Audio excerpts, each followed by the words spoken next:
Daddy, why are you crying? Those 4 words, spoken in the small, innocent voice of a 5-year-old girl from the back seat of an old Ford truck, shattered something deep inside Nathan Cole's chest. He had not realized the tears had started falling until his daughter's tiny hand reached forward and touched his shoulder.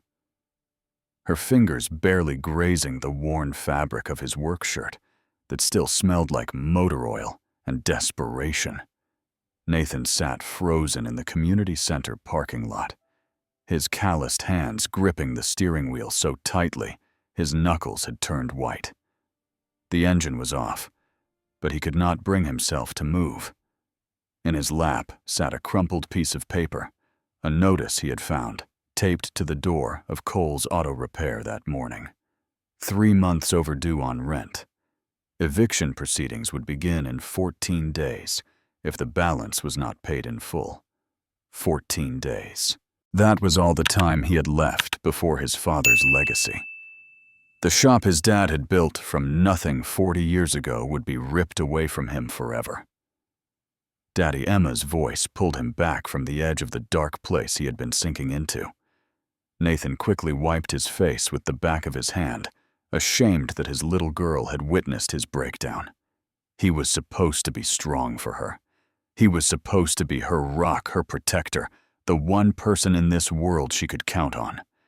And here he was, falling apart in a parking lot, while she watched from her car seat with those big blue eyes that saw far too much for a child her age.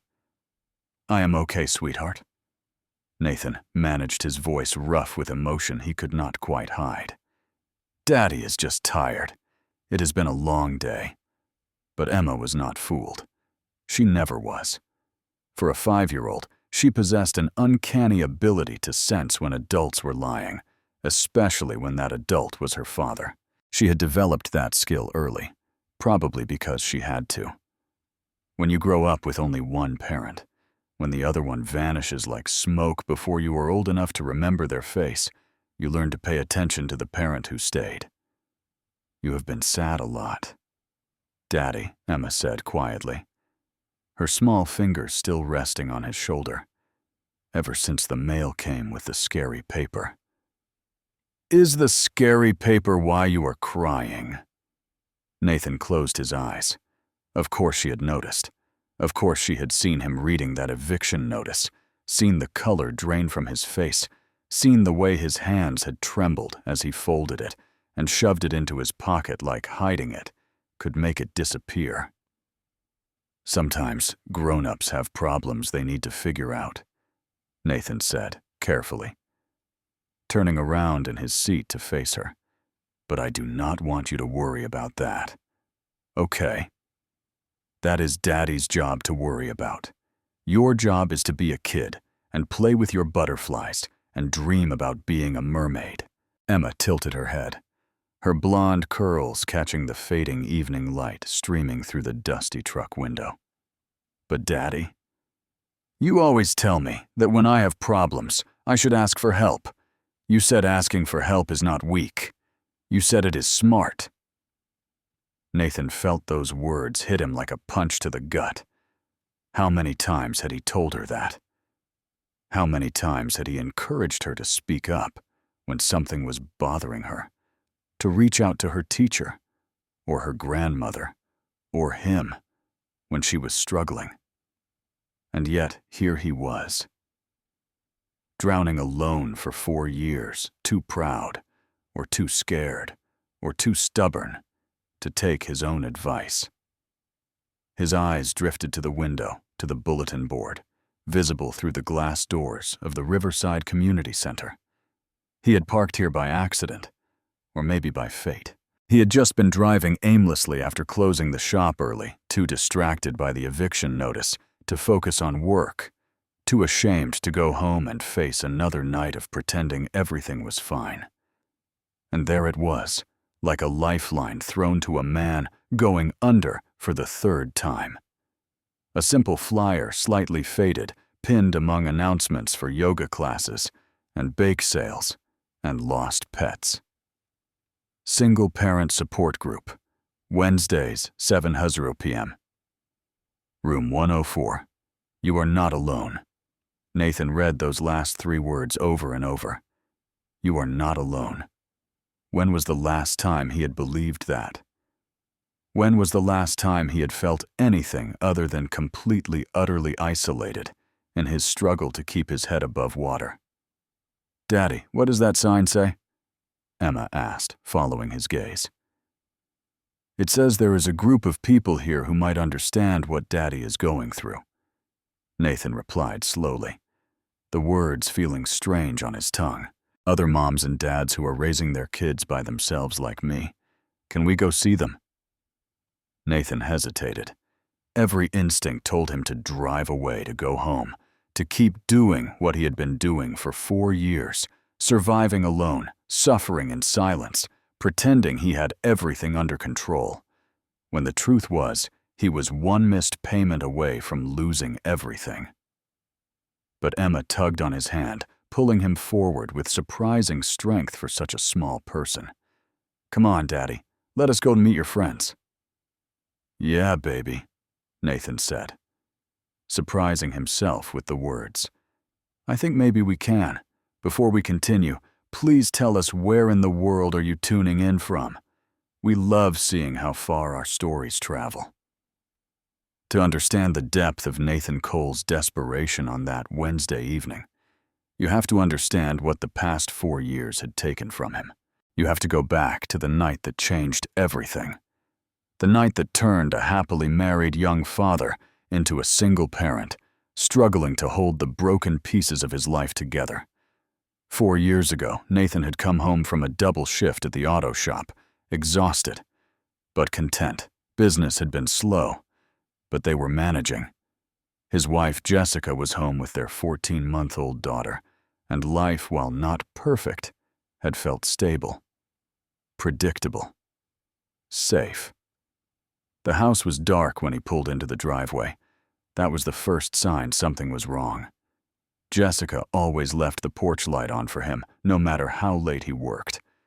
It was a small thing, a tiny gesture of care that he had taken for granted until that night, when the porch stood dark and silent. Nathan's heart had started pounding before he even opened the front door. He had called Jessica's name as he walked through the living room, his voice echoing off walls that suddenly felt cold and unfamiliar. No answer. He had checked the bedroom, the bathroom, the kitchen. Nothing.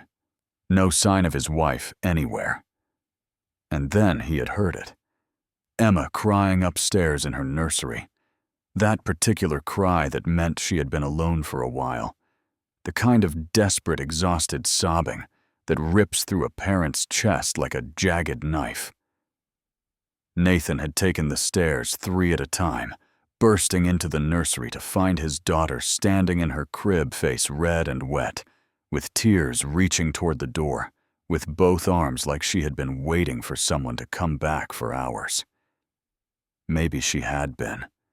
Nathan would never know exactly how long Jessica had been gone before he arrived, how long his baby girl had cried alone in the dark. He had scooped Emma into his arms, held her against his chest, felt her tiny body shake with sobs as she clutched at his shirt. And that is when he had seen it. The note on the dresser, written in Jessica's neat handwriting on a piece of paper torn from the grocery list pad. 3 sentences.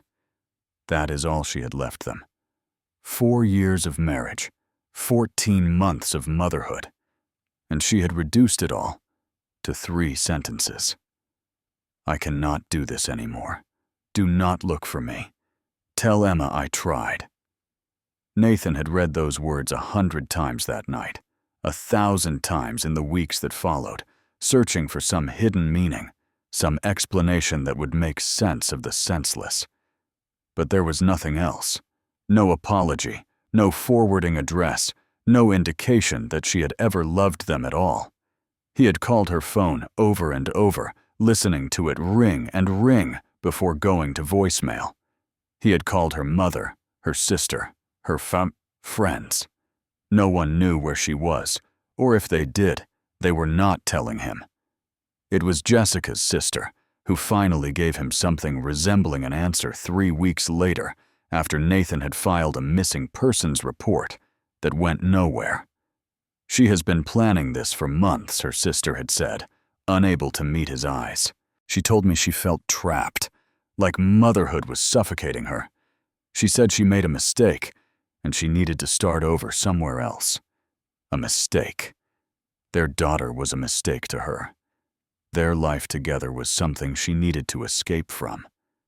Nathan had stood in his kitchen phone pressed to his ear and felt his heart break into pieces so small he was not sure they could ever be put back together. The divorce papers arrived 2 months later, sent from an attorney in another state. Jessica wanted nothing. No custody, no visitation, no contact with the child she had carried for 9 months and abandoned after 14. She signed away her parental rights like she was returning a purchase she had changed her mind about. Nathan signed the papers with hands that shook so badly he could barely hold the pen. And just like that, he was alone. But the universe was not done testing him yet. 6 months after Jessica left, Nathan's father had a massive heart attack in the middle of his shop. He died before the ambulance arrived, collapsing among the cars he had spent 40 years repairing, surrounded by the tools he had used to build a business from nothing. Nathan inherited everything: the shop, the equipment, the modest customer base, and the debt. So much debt. His father had been struggling for years, taking out loans to keep the lights on mortgaging equipment to cover expenses during slow months. Nathan discovered the truth buried in filing cabinets and overdue notices, a mountain of financial problems his proud father had hidden from everyone. In the span of 6 months, Nathan had lost his wife and his father, inherited a failing business and a mountain of debt, and become the sole parent to a little girl who spent weeks reaching toward the door every time it opened, waiting for a mother who was never coming back. The first year was a blur of survival. Nathan worked 16-hour days, dropped Emma at daycare before dawn, and picked her up after dark. He learned to change diapers and make bottles and rock a crying toddler at 3 in the morning when the nightmares came. He learned to cook simple meals and do laundry and clean the apartment they had moved into after he could not afford the house anymore. He learned to cry in the shower, where Emma could not hear him, to scream into his pillow at night when the loneliness became too much to bear, to paste on a smile every morning and pretend he was not falling apart inside. Some nights after Emma was asleep, Nathan would sit in the dark living room and wonder what he had done wrong. Had he worked too much, loved too little, been too focused on building a future that his wife did not want? The questions circled endlessly, vultures picking at the carcass of his self-worth. Emma's first word had been gone. Not mama, not dada. Gone. She had said it one afternoon when they were at the grocery store, and a woman with dark hair walked past them, and Emma had pointed and said, gone, with such matter-of-fact sadness that Nathan had to leave his cart in the aisle and carry her out to the truck, where they both cried together. That word haunted him for months. It still did. 4 years later, Nathan was still running on fumes. The shop was failing despite his best efforts, squeezed between rising costs and decreasing customers who preferred the flashy chain repair places across town. He had sold everything of value he owned, moved into a smaller apartment, cut every expense he could think of. But it was not enough. It was never enough. And now, sitting in that parking lot, with an eviction notice in his lap and his daughter's small hand on his shoulder, Nathan Cole had finally reached the end of his rope. He had nothing left. No savings, no safety net, no one to call. His mother helped when she could, watching Emma on weekends, but she was living on a fixed income and could not afford to bail him out. His few friends had drifted away over the years, casualties of his all-consuming focus on survival. For the first time in 4 years, Nathan was forced to confront a terrifying truth. He could not do this alone anymore. He needed help. And maybe, just maybe, the answer was waiting inside that community center, in a room full of strangers who understood what it meant to fight every single day for a child who was counting on you to be enough. The Riverside Community Center smelled like industrial cleaner and stale coffee, which Nathan found oddly comforting. It was a real place, a modest place, with fluorescent lights that hummed and linoleum floors that squeaked under his work boots. Not fancy, not pretentious. Just a building where ordinary people gathered to try to make their lives a little less hard. Emma held his hand tightly as they walked down the hallway. Her other arm wrapped around her favorite stuffed butterfly, a purple one she had named Violet, that she took everywhere. Her eyes darted between the motivational posters on the walls, posters with slogans like, "You are stronger than you think," and "One day at a time and progress, not perfection." "Daddy, why do people need to be told they are strong?" Emma asked, genuine curiosity in her voice. "Do they not already know?" Nathan looked down at his daughter, at this tiny philosopher in butterfly-covered sneakers, and felt his heart swell with a love so fierce it almost hurt. "Sometimes people forget, sweetheart. Sometimes life gets so hard that people need to be reminded that they can handle it. Did you forget, Daddy?" The question was so simple, so direct, so perfectly aimed at the center of everything he had been struggling with. Nathan crouched down to Emma's level right there in the hallway and looked into her eyes. "Yeah, baby, I think maybe I did, but I am trying to remember now. That is why we are here." Emma nodded seriously, then handed him Violet. "You can borrow her. She helps me feel brave when I am scared." Nathan took the stuffed butterfly, running his calloused thumb over its soft purple wings, and felt tears prick at his eyes again. This child, this amazing, perceptive, generous child was trying to take care of him. After everything she had been through, everything she had lost, she was still thinking about how to make her father feel better. He did not deserve her. He really did not. "Thank you, sweetheart," he said, his voice thick. "I will keep her safe." Room 104 was at the end of the hall, its door propped open with a rubber doorstop. Nathan could hear voices inside the low murmur of conversation, and his feet slowed involuntarily as they approached. This was it, the moment of truth. He could still turn around, still go back to the truck, still pretend this had never happened. But Emma tugged on his hand, pulling him forward with surprising strength for such a small person. "Come on, Daddy. Let us go meet your friends." They stepped through the door together. The room was set up simply with folding chairs, arranged in a loose circle, and a table against one wall, holding a coffee maker's cups and what looked like homemade cookies. About 12 people were already there, a mix of men and women of various ages, most looking as tired and worn as Nathan felt. Some chatted quietly with each other, others sat alone, staring at their phones or their feet, or the middle distance. Nathan found 2 empty chairs near the back and guided Emma toward them, hoping to remain as invisible as possible for his first meeting. He had just gotten her settled with a coloring book and crayons from his backpack when the door opened again. And everything changed. She walked in like a burst of color in a gray world, and Nathan felt something shift in his chest that he had not felt in so long he had forgotten it existed. She was blonde, her hair cascading in soft waves past her shoulders, catching the harsh fluorescent light, and somehow making it look golden instead of cold. She wore a red dress that fit her perfectly, not flashy but elegant, like she had come from somewhere important, but did not want to make a big deal about it.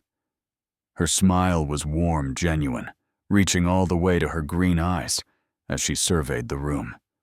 In one hand, she balanced a tray of homemade cookies, that smelled like heaven. In the other, she carried a folder that looked professional, but not intimidating. She moved with the easy grace of someone comfortable in her own skin, but Nathan noticed the way she fidgeted with the hem of her dress when she thought no one was looking, the slight nervous energy that said maybe she was not as confident as she appeared. "Sorry, I am a bit late," she said, her voice carrying across the room with a warmth that made people look up and pay attention. Traffic was a nightmare, and I had to stop to pick up more cookies because someone ate half of them before I left the house. Several people laughed, the sound natural and relaxed, and Nathan realized they knew her. This was not her first time here. The woman set the cookies on the table and turned to face the group, her eyes scanning the circle until they landed on Nathan. She held his gaze for just a moment, and something flickered there. Recognition, maybe, though they had never met. Or perhaps just an acknowledgement of a fellow survivor, another weary soldier in the battlefield of single parenthood. "For those who are new, tonight I am Victoria Hayes," she said, her smile widening as she looked directly at Nathan. "I coordinate this little group. I am also a single mom to an 8-year-old tornado named Oliver, and I work in tech. Boring stuff, mostly spreadsheets and meetings. Nothing exciting." She said it dismissively, like her job was an afterthought, something that paid the bills, but did not define her. Nathan noticed she drove a modest Honda Civic, which he had seen pulling into the parking lot as he was getting Emma out of his truck. She seemed normal, relatable. Just another struggling parent trying to make it through. "And who do we have here?" Victoria asked, making her way toward Nathan and Emma. She crouched down, putting herself at Emma's eye level in a way that told Nathan she was used to talking to kids. "I love your butterfly." "What is her name?" Emma, who was usually shy around strangers, looked up with wide eyes and said, "This is Violet. She is helping my daddy be brave tonight." Victoria's expression softened, something vulnerable passing across her face before she composed herself. "That is very kind of you to share her. Your daddy is lucky to have such a caring helper." She looked up at Nathan then, and he saw it. The understanding.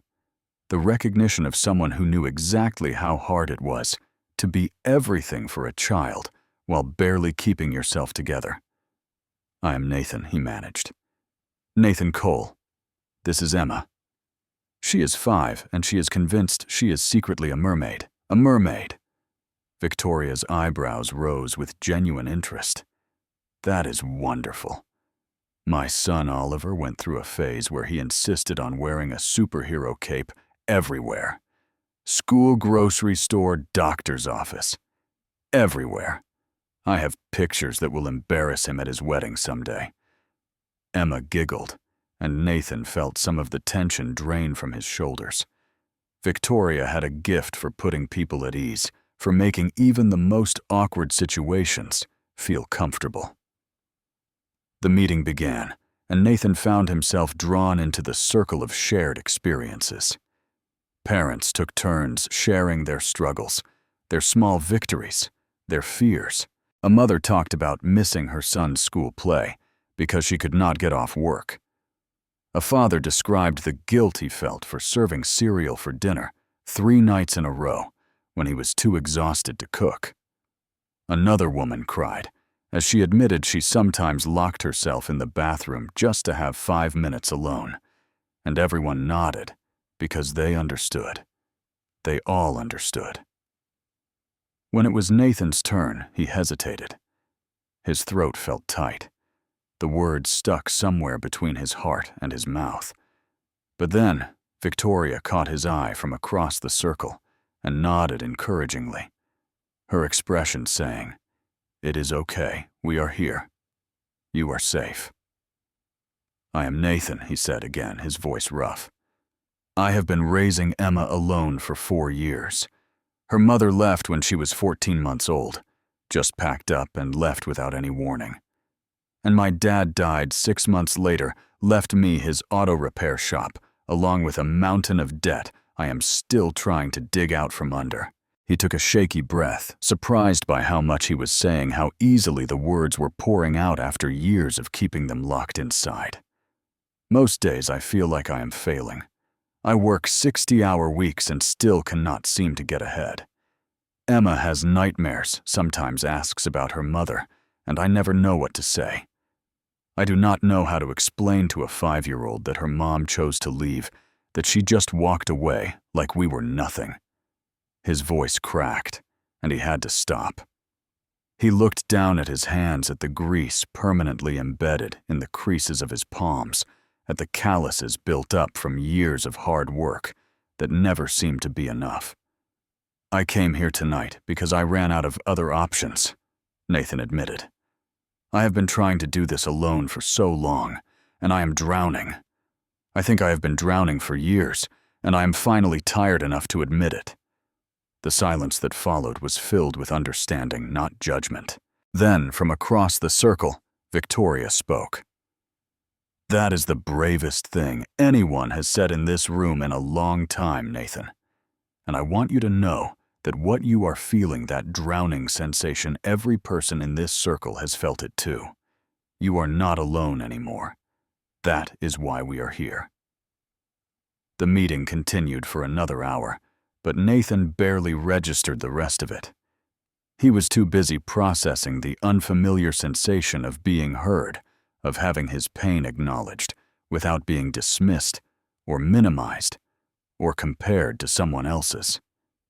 These strangers, these fellow warriors in the trenches of single parenthood, they got it. They really got it.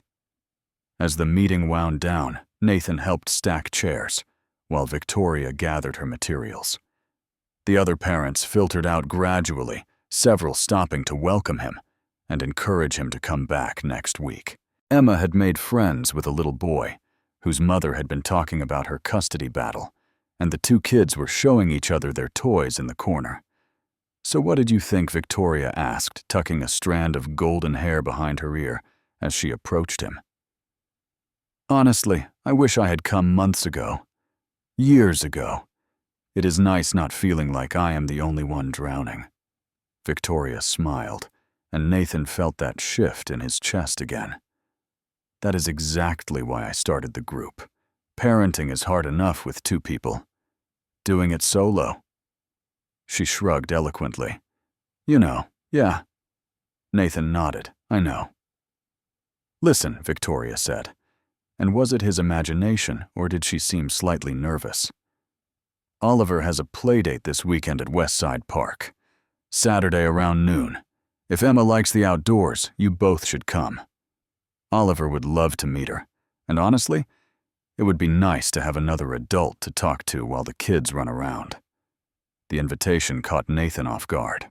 He had come here expecting to sit in a circle and share his feelings, not to make actual connections with actual people. Emma would love that, he heard himself saying. She has been asking for more friends ever since we moved to this neighborhood last year. Perfect. Victoria pulled out her phone, a simple model, that surprised him, given how put together she looked. "Let me get your number just in case plans change." They exchanged contacts, and Nathan noticed her hands were shaking slightly as she typed his name into her phone. So, she was nervous. That made him feel a little better about his own racing heart. "I will text you the details," Victoria said, slipping her phone back into her purse. "And Nathan, I'm really glad you came tonight. It takes a lot of courage to walk through that door the first time." Thanks to Emma, Nathan admitted, looking over at his daughter, who was now showing the little boy how to make butterfly wings with her arms. "She reminded me that asking for help is not weak. It is smart. She sounds like a wise kid. Wiser than me, that is for sure." Victoria laughed, and Nathan thought it might be the most beautiful sound he had heard in 4 years. It was genuine, unguarded. The kind of laugh that said she was not trying to impress anyone or hold anything back. "I will see you Saturday. Nathan Cole," she said. And there was something in her voice, something he could not quite identify, that made him think maybe his life was about to change in ways he could not yet imagine.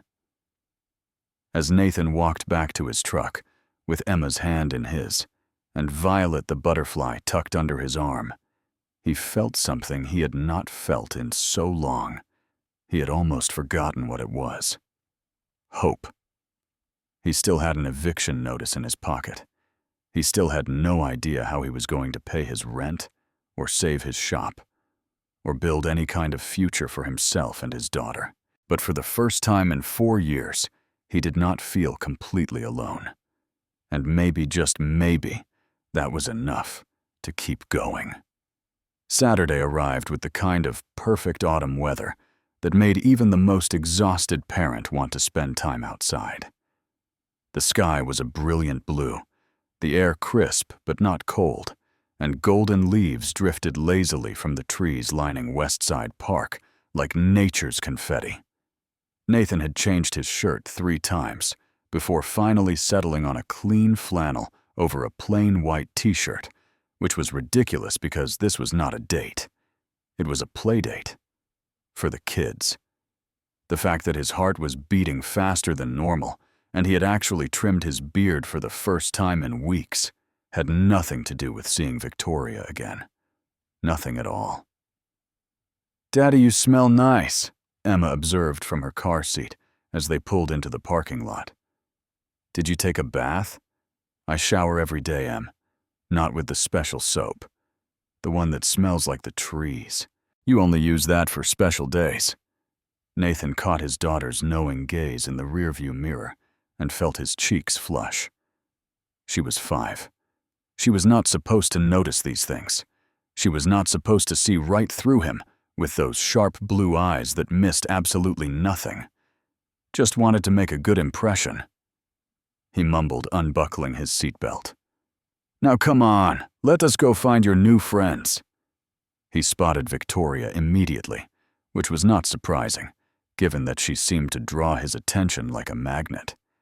She was sitting on a picnic blanket, spread beneath a large oak tree, wearing jeans and a simple white blouse. Today, her blonde hair pulled back in a casual ponytail.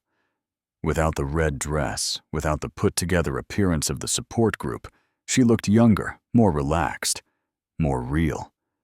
Beside her sat a boy with auburn hair, maybe 7 or 8 years old, intensely focused on building some kind of elaborate structure with sticks and leaves. He had his mother's determined expression, that look of complete concentration that said the rest of the world had ceased to exist while he worked on his project. Victoria looked up as they approached, and her face broke into a smile that made Nathan's chest feel too small for his heart. "You made it," she said, genuinely pleased. "I was starting to think maybe I had scared you off. Takes more than a picnic to scare me," Nathan replied, settling onto the blanket beside her while trying to look casual about the whole thing. "Emma has been counting down the hours since Wednesday. So has Oliver." Victoria gestured toward her son. "Oliver, this is Emma and her dad, Nathan. The ones I told you about." Oliver looked up from his construction project, assessed Nathan with a quick, serious glance, then turned his attention to Emma. "Do you want to help me build a fort?" he asked without preamble. "I am making it for bugs to live in, but it needs more rooms." Emma looked at Nathan, who nodded encouragingly. She took a tentative step toward Oliver, clutching Violet to her chest. "I like butterflies," she announced, as if this were the most important information anyone needed to know about her. "Cool," Oliver said, already returning to his work. "We can make a special butterfly room, with flowers." And just like that, the 2 children were absorbed in their own world, gathering twigs and leaves, while discussing the architectural requirements of insect housing, with the kind of seriousness that only children can muster. Within 5 minutes, they were laughing together, their initial shyness completely forgotten. "Well, that was easy," Nathan remarked, watching his daughter demonstrate her butterfly arm-flapping technique for an appreciative Oliver. Kids are amazing that way. Victoria agreed. No walls, no baggage, no overthinking. They just connect. Adults could learn a lot from them about making friends.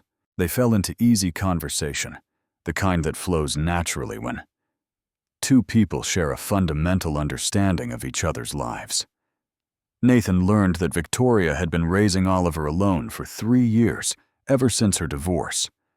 Her ex-husband had taken a job in Singapore and gradually lost interest in being part of his son's life. The phone calls becoming less frequent, the promised visits never materializing. The hardest part is not doing everything myself, Victoria admitted. Pulling at a blade of grass. The hardest part is watching Oliver wait by the window for a father who never comes. Explaining why Daddy missed another birthday, another Christmas, another soccer game. Nathan nodded, his chest tight with recognition. Emma still asks about her mother sometimes, usually late at night when she is half asleep and her defenses are down. She will ask why Mommy left, or if Mommy is ever coming back, or if she did something to make Mommy go away. He swallowed hard. That last one kills me every time. She was 14 months old. She did not do anything. But how do you explain adult selfishness to a child who thinks the whole world revolves around her? You cannot, Victoria said softly. You just hold them and love them and hope it is enough to fill the hole that was left behind. Their eyes met, and Nathan saw his own pain reflected back at him. Here was someone who truly understood, who was not just offering empty platitudes or uncomfortable sympathy. Victoria knew the particular agony of single parenthood, the constant balancing act, the guilt that never quite went away, the loneliness that crept in during quiet moments when the kids were asleep and the house felt too big and too empty. So what do you do? Nathan asked, steering the conversation toward lighter territory. You mentioned tech at the meeting. Victoria waved her hand dismissively. I run a small company. Software stuff. It is mostly boring meetings and spreadsheets, honestly. Nothing exciting. She turned the question back on him. What about you? You said you own an auto repair shop. Inherited it from my dad, Nathan explained. Cole's Auto Repair. He started it 40 years ago with nothing but a toolbox and a dream, built it into something real. When he died, I could not let it go. It is all I have left of him. You know, his tools, his customers, the smell of motor oil and tire rubber. Sometimes I swear I can still feel him there, looking over my shoulder while I work. That is beautiful, Victoria said, and she sounded like she meant it. Having a legacy like that to hold on to. It is also drowning me. Nathan admitted, the words coming out before he could stop them. He had not meant to bring up his financial problems, had not wanted to dump his burden on this woman he barely knew. But something about Victoria made him feel safe, made him want to be honest in a way he had not been with anyone in years. Business has been slow, he continued. People prefer the chain shops, now the ones with the fancy waiting rooms, and the free coffee and the coupons in the mail. I cannot compete with that. I am one guy with a toolbox and a reputation for honest work, and apparently that is not enough anymore. Victoria's expression had changed, becoming more focused, more intense. How bad is it? Nathan hesitated, then decided to hell with it. She had asked, and she seemed to genuinely want to know. Bad. I got an eviction notice this week, 3 months behind on rent. They are giving me 2 weeks to come up with the money, or they are shutting me down. Nathan, I am so sorry. It is not your problem, he said quickly, embarrassed by his own vulnerability. I should not have dumped that on you. We are supposed to be having a nice afternoon, and here I am being a complete downer. Stop, Victoria said firmly, reaching out to touch his arm. The contact sent a jolt through him, unexpected and electric. This group exists because we all need someone to talk to, someone who understands. You are not being a downer. You are being real. And that is exactly what we all need more of. She held his gaze for a long moment, and Nathan saw something in her eyes that he could not quite identify. Concern. Yes, but also something else. Something that looked almost like guilt, or maybe recognition, like she was carrying her own secret burden that she was not quite ready to share. Before he could pursue that thought, a commotion from the children demanded their attention. Oliver and Emma came running over, faces flushed with excitement, hands covered in dirt and leaves. "We finished the bug fort," Oliver announced proudly. Emma made a special room just for butterflies. It has windows so they can see the sky. "Butterflies like windows," Emma added seriously. "They need to see where they are going when they fly away." Nathan felt his heart squeeze at his daughter's words, at the unconscious reference to her own mother's departure. But before he could dwell on it, Victoria was on her feet, exclaiming over the children's creation, with the kind of genuine enthusiasm that said she was not just humoring them. "This is incredible," she said, crouching down to examine the intricate stick structure. "I love how you used the leaves for the roof. Very environmentally conscious." The afternoon stretched on golden and warm, filled with laughter and easy conversation, and the simple joy of watching children play. They shared the sandwiches Victoria had brought along with juice boxes and cookies that made Emma declare she wanted to come to the park every single day forever. At one point, Oliver and Emma begged to continue playing, neither wanting the day to end. Victoria suggested they get ice cream, and when Nathan reached for his wallet, she tried to wave him off. "My treat," she said. "Really, it is nothing." Next time, Nathan countered firmly, pulling out enough cash to cover everyone. "I can handle ice cream." Something flickered across Victoria's face, something that looked like respect, or maybe relief. She nodded and let him pay, and Nathan felt a small victory in maintaining his dignity, in being able to provide something however small, instead of accepting charity. As they walked to the ice cream truck, Emma's sticky hand in his, and the autumn sun warm on his face, Nathan caught Victoria watching him, with an expression he could not quite read. When their eyes met, she quickly looked away, but not before he caught the hint of a smile playing at the corners of her lips. "Thank you for today," Nathan said as they prepared to leave an hour later, both children protesting loudly about the unfairness of having to go home. Emma has not laughed like this in a long time. She needed this. So did Oliver. Victoria replied, "And if I am being honest, so did I." She paused, seeming to debate something internally. "Nathan, I know this might sound forward, but would you want to do this again? Maybe dinner sometime? There is a kid-friendly pizza place over on 3rd Street that Oliver loves." Nathan's heart did something complicated in his chest. "Yeah," he said, trying not to sound too eager. "Yeah, I would like that." Emma would too. It is a date then. Victoria's cheeks flushed slightly at her own words. "I mean, not a date. A family thing. A kid thing. You know what I mean." Nathan laughed, the first real laugh he had experienced in longer than he could remember. "I know what you mean. And yes, it is definitely a date. A kid date. A family kid date." He winced. "I'm going to stop talking now."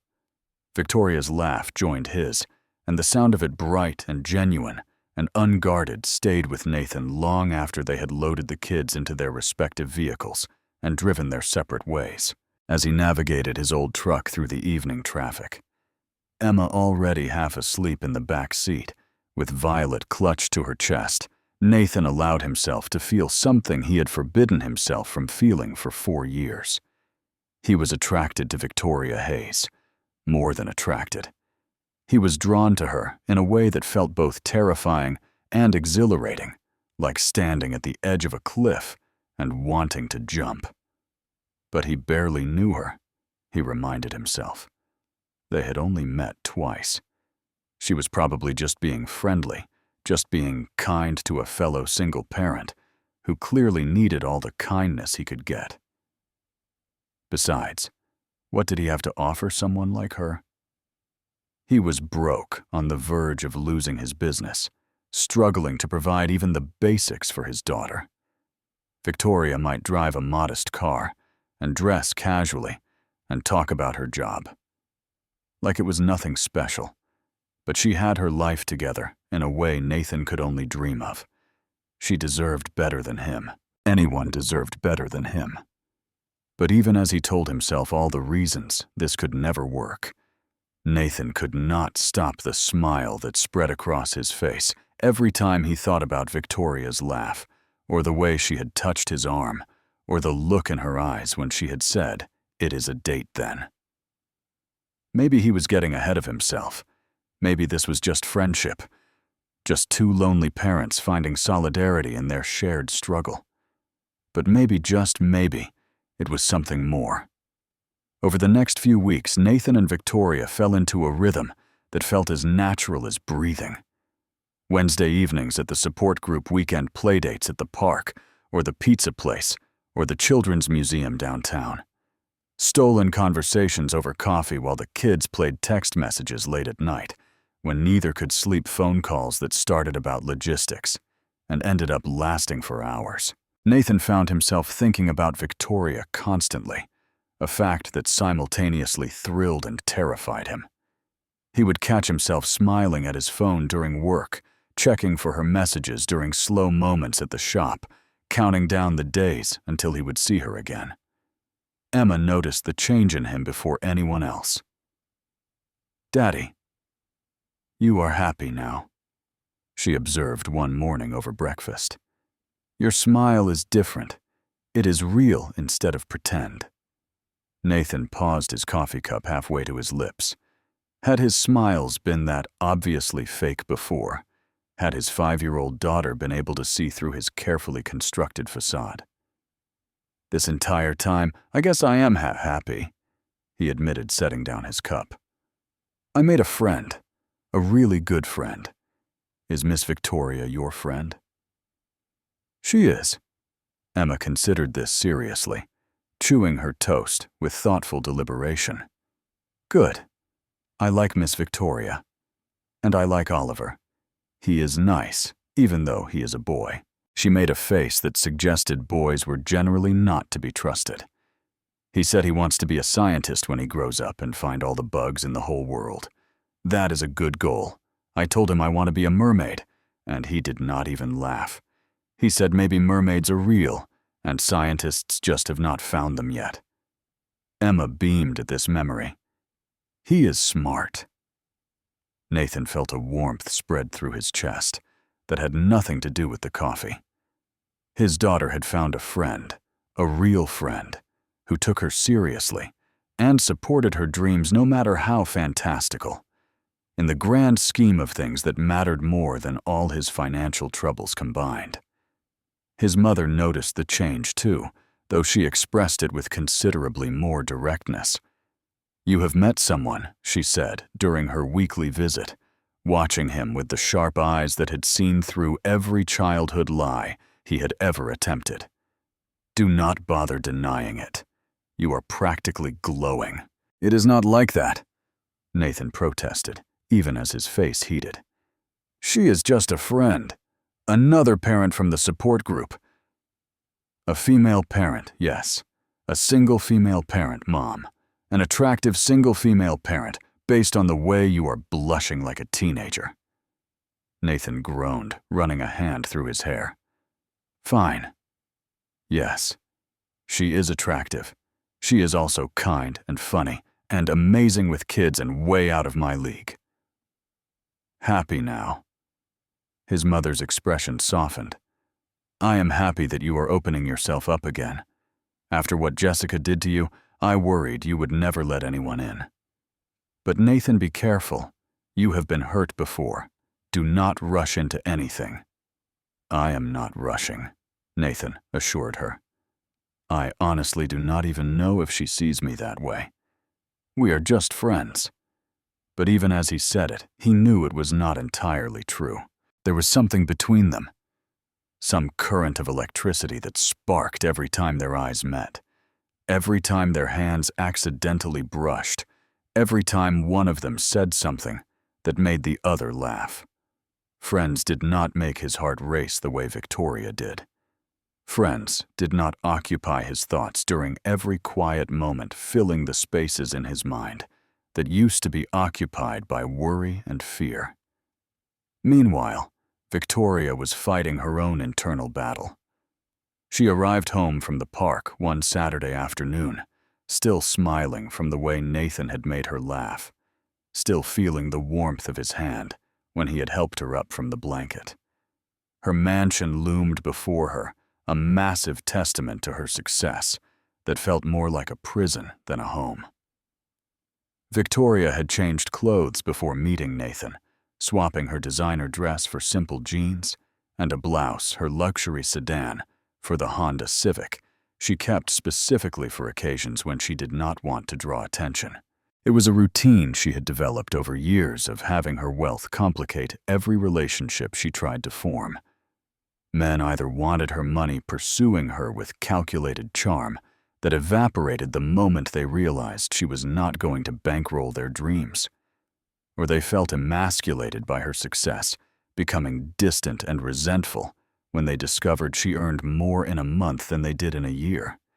Either way, the result was the same. Loneliness wrapped in silk sheets in a house too big for two people. Nathan was different. He had no idea who she really was. No idea about the company she had built from nothing. The millions in her bank account. The property portfolio that included this ridiculous mansion and several other homes across the country. To him, she was just Victoria, a fellow single parent struggling to balance work and family, someone who understood the particular exhaustion of raising a child alone. And that was intoxicating. For the first time in years, someone was getting to know the real her. Not the CEO, not the millionaire, not the prize to be won or the threat to be neutralized. Just Victoria. The woman who burned dinner half the time, who let Oliver stay up too late watching movies, who cried during commercials about reunited families, who was terrified she was screwing up this whole parenting thing, despite all the resources at her disposal. Nathan saw that Victoria, and he seemed to like her anyway. But she was lying to him. Maybe not actively, but definitely by omission. Every time she deflected questions about her work, every time she downplayed her job as boring office stuff, every time she drove her modest Honda instead of her Mercedes, she was creating a false impression. She was going to have to tell him the truth eventually. She knew that. The longer she waited, the worse it would be, the more betrayed he would feel when he discovered she had been hiding such a significant part of her life. But every time she tried to find the words, fear stopped her cold. What if telling him changed everything? What if he looked at her differently, the way everyone else did? What if he decided she was not the person he thought she was, and walked away? She could not lose him. She realized that now with a clarity that both thrilled and terrified her. Over these past few weeks, Nathan Cole had become essential to her happiness, in a way no one had been since before her divorce. Mom Oliver appeared in the doorway of her home office, where she had been staring at spreadsheets without seeing them for the past hour. Can Nathan be my new dad? Victoria's heart stopped. What Nathan? Emma's dad. He is really nice. He helped me build a kite last week, remember? And he knows all about cars and bugs, and he does not talk to me like I am stupid. Oliver's expression was serious earnest. I know my real dad is in Singapore, but he never calls anymore. And Nathan is here. So can he be my new dad? Victoria felt tears prick at her eyes. Her son, her precious boy, who put on such a brave face about his father's absence, was asking for something she wanted desperately to give him. A family, a complete family with 2 parents who loved him. "It does not quite work that way, sweetheart," she said carefully, pulling Oliver onto her lap. "Nathan and I are friends. Getting a new dad is a very big decision that would take a long time to figure out. But you like him, right? I can tell. You smile different when you are around him." Out of the mouths of babes, Victoria thought, remembering Nathan's story about Emma making a similar observation. Their children were paying attention, noticing things, hoping for things that the adults were too scared to articulate. "I do like him," Victoria admitted. "Very much. But Oliver, there is something I need to tell you, and I need you to keep it a secret for now." "Okay," Oliver nodded solemnly, his expression saying he understood the gravity of secret-keeping. "Nathan does not know about our money. He does not know about this house, or Mommy's company, or any of that. He thinks we are just like him, and I have not corrected that impression because I like that he sees me for me, not for what I have." "Is that lying?" Oliver asked, his forehead creasing. Victoria's chest tightened. "It is not telling the whole truth, which is kind of like lying. And I am going to have to tell him eventually. But I am scared, baby. I am scared that when he finds out, he will not like me anymore." Oliver considered this with the seriousness of a child who had already experienced too much adult complexity. "Emma says Nathan is the best dad in the world, and best dads do not stop liking people just because they have a big house. That would be silly." Victoria laughed despite herself, hugging her son tight. "You are right. That would be silly. Maybe I need to trust that Nathan is as good as Emma says he is." "He is," Oliver said confidently. "I can tell. He is a good one, like in the movies." Victoria kissed the top of her son's head, breathing in the familiar smell of his shampoo and the faint trace of dirt from his afternoon adventures. "I hope you are right, baby. I really hope you are right." What Nathan did not know was that the woman he was falling for was hiding a secret that would challenge everything he believed about himself. "Stay with us." The sky opened up on Saturday morning, rain pounding against Nathan's apartment windows with a ferocity that killed any hope of their planned park outing. Emma pressed her face against the glass, watching the water stream down in rivers, her disappointment palpable. "Can we still see Oliver?" she asked, her voice small. "I promised I would bring him my butterfly book." Nathan was about to explain that rain usually meant staying inside when his phone buzzed with a text from Victoria. "Rain ruins everything. Oliver has been moping all morning. Any chance you two want to come over instead?" "He is dying to show Emma his Lego collection." Nathan stared at the message, his thumbs hovering over the keyboard. Going to her house. That felt different somehow, more intimate than meeting at a neutral location. But Emma was already tugging on his sleeve, having read the message over his shoulder with the shameless nosiness of a 5-year-old. "Please, Daddy. Please, please, please, okay?" Nathan typed back. "Send me the address." The response came immediately, along with an address that made Nathan's stomach drop. He knew that neighborhood. Everyone in town knew that neighborhood. Oakwood Heights was where the rich people lived, the ones with Mercedes in their driveways and pools in their backyards, and more money than Nathan would see in 10 lifetimes. There had to be a mistake. Victoria drove a Honda Civic. She wore jeans and simple blouses.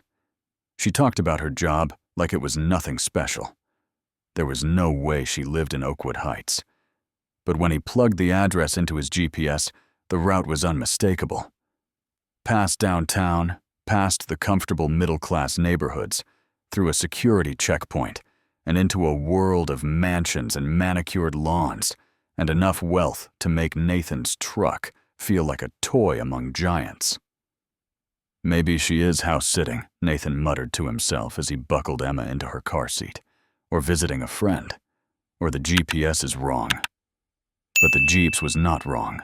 The drive through Oakwood Heights was surreal, like passing through the screen of a television, showing a program about how the other half lived.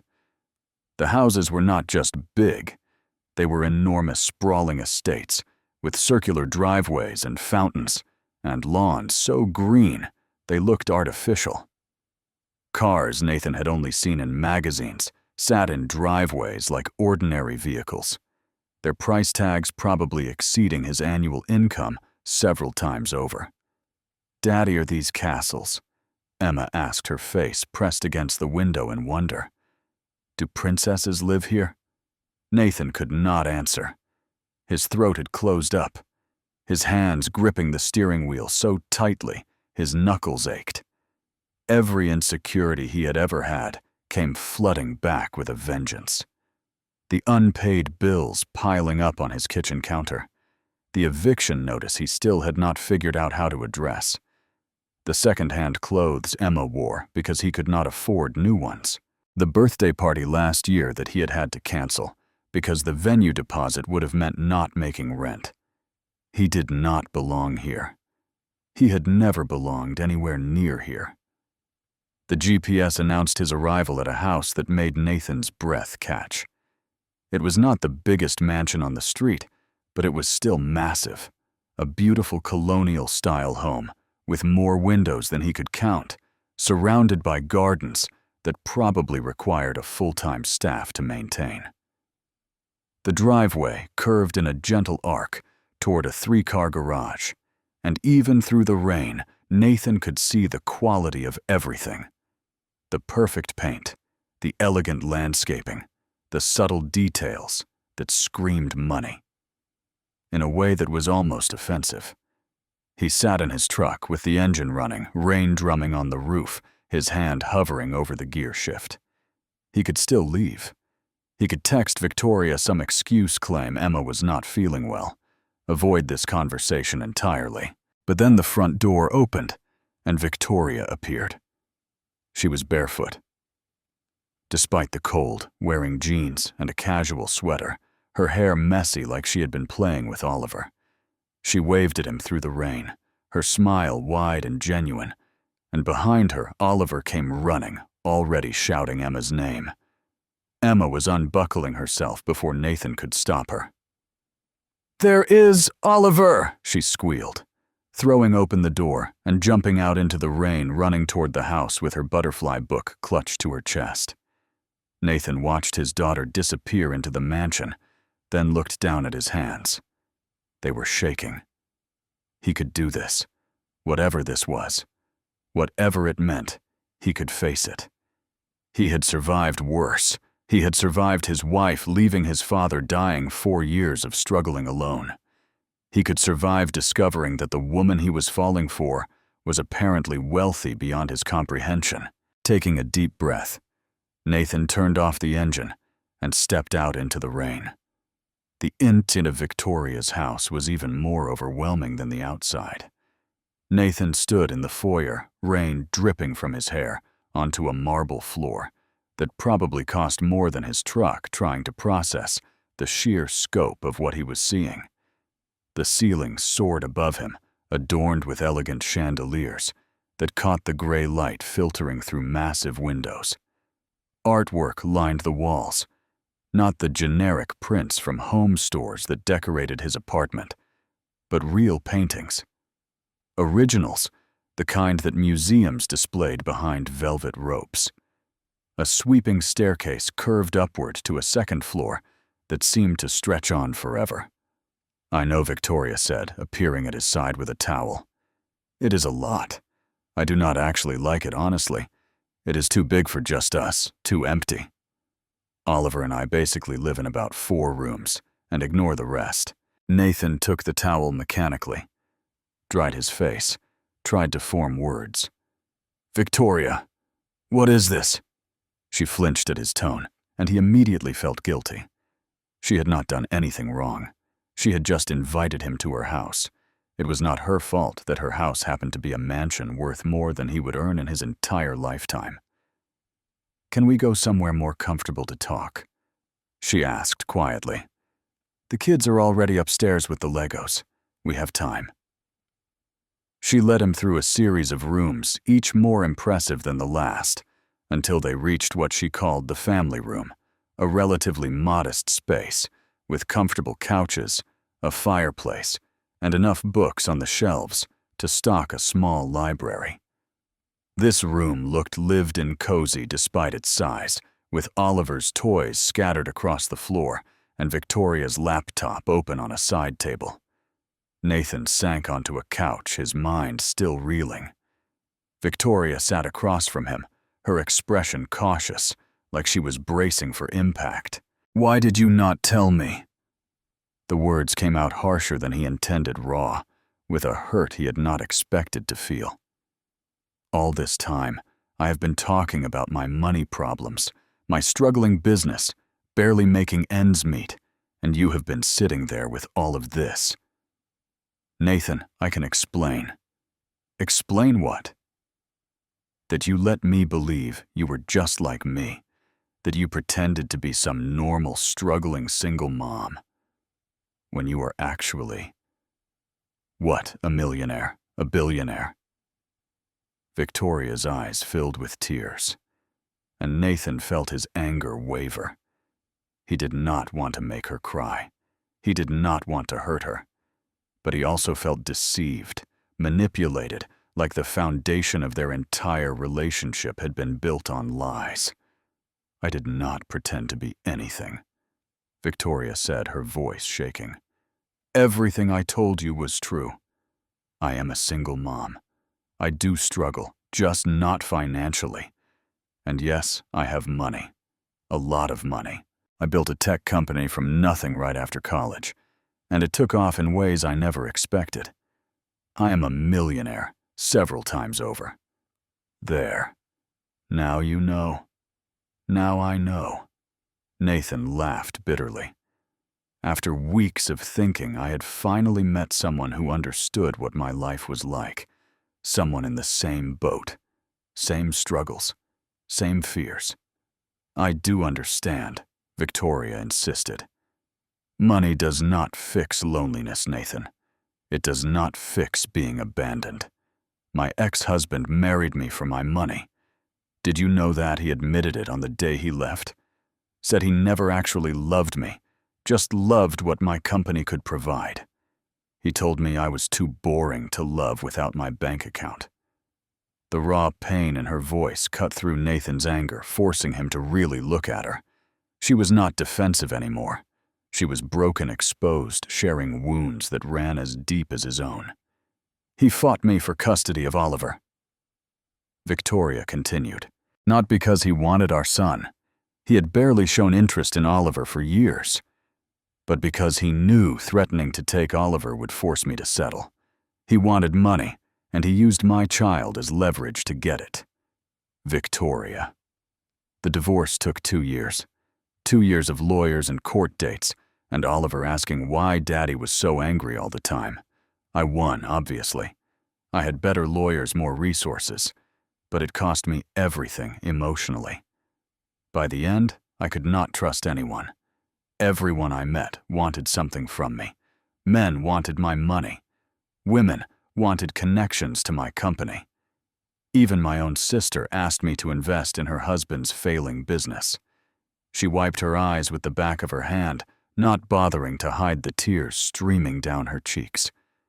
I started the support group because I genuinely wanted to help people.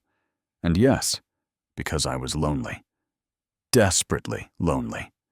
Do you have any idea how isolating it is to have everything and feel like you have nothing? To wonder if anyone would give you the time of day if you did not have a 9-figure bank account. Nathan was quiet. Anger slowly draining away, replaced by a complicated mix of emotions he could not quite untangle. "When I met you," Victoria said, her voice breaking, "you were the first person in years who looked at me and saw me. Just me. Not my house, or my company, or my portfolio. Just a tired single mom, trying to do right by her kid. That is all I ever wanted.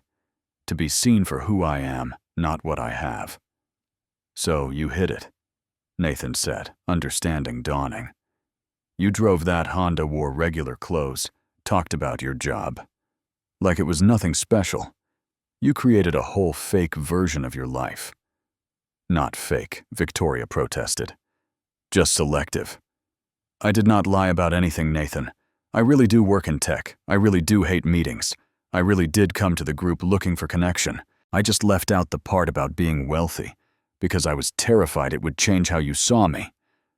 Well, you were right about that. The words came out flat, heavy with implications he was not ready to fully examine.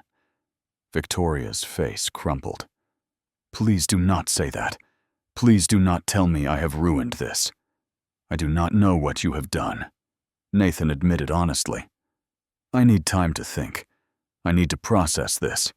Because right now, I am feeling about 100 different things, and I cannot sort any of them out, while I am sitting in a house that costs more than I will ever see in my entire life. He stood abruptly, his body needing to move, needing space. Nathan. Wait, I should go. I will get Emma. We will head home. Please. Victoria's voice was desperate now. Do not leave like this. Let us talk this through. But Nathan was already calling for Emma, already moving toward the stairs, already retreating from a situation that had spun so far beyond his control, he could not see the way back. Emma appeared at the top of the staircase, her face falling when she saw her father's expression. Daddy, what is wrong? Nothing, sweetheart.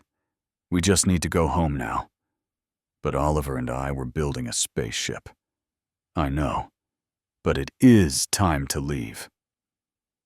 Victoria appeared behind him, tears still wet on her cheeks. Nathan, please, do not do this. He turned to look at her, this beautiful, complicated woman, who had somehow become essential to his happiness. You should have told me, he said quietly. You should have trusted me with the truth. I was afraid. I know. But this, he gestured at the opulent surroundings, this is not something small. This is your entire life. And you hid it from me, because you assumed I could not handle it. Or worse, because you assumed I would be like everyone else and want something from you. That is not fair. Maybe not. But it is honest. He took Emma's hand, guided her toward the door. I need some time. Please respect that. Victoria stood in her massive foyer watching them leave, and Nathan could see in his rearview mirror that she was crying in earnest. Now her shoulders shaking with sobs. He had hurt her. He knew that.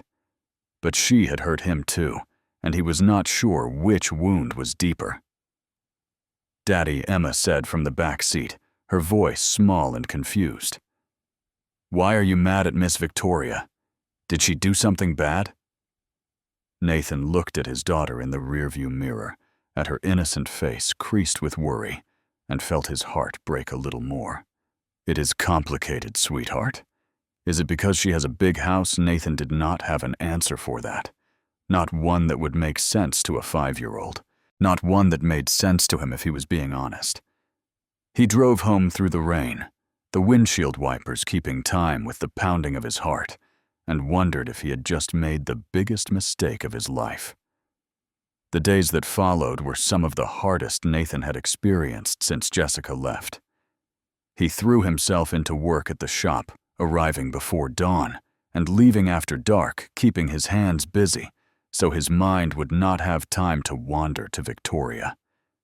He skipped the Wednesday support group, could not bear the thought of seeing her there, of having to face the complicated mess of emotions her revelation had stirred up. He ignored her calls, her texts, the voicemails that grew increasingly desperate as the days passed. Nathan, please call me back. I am so sorry. I never meant to hurt you.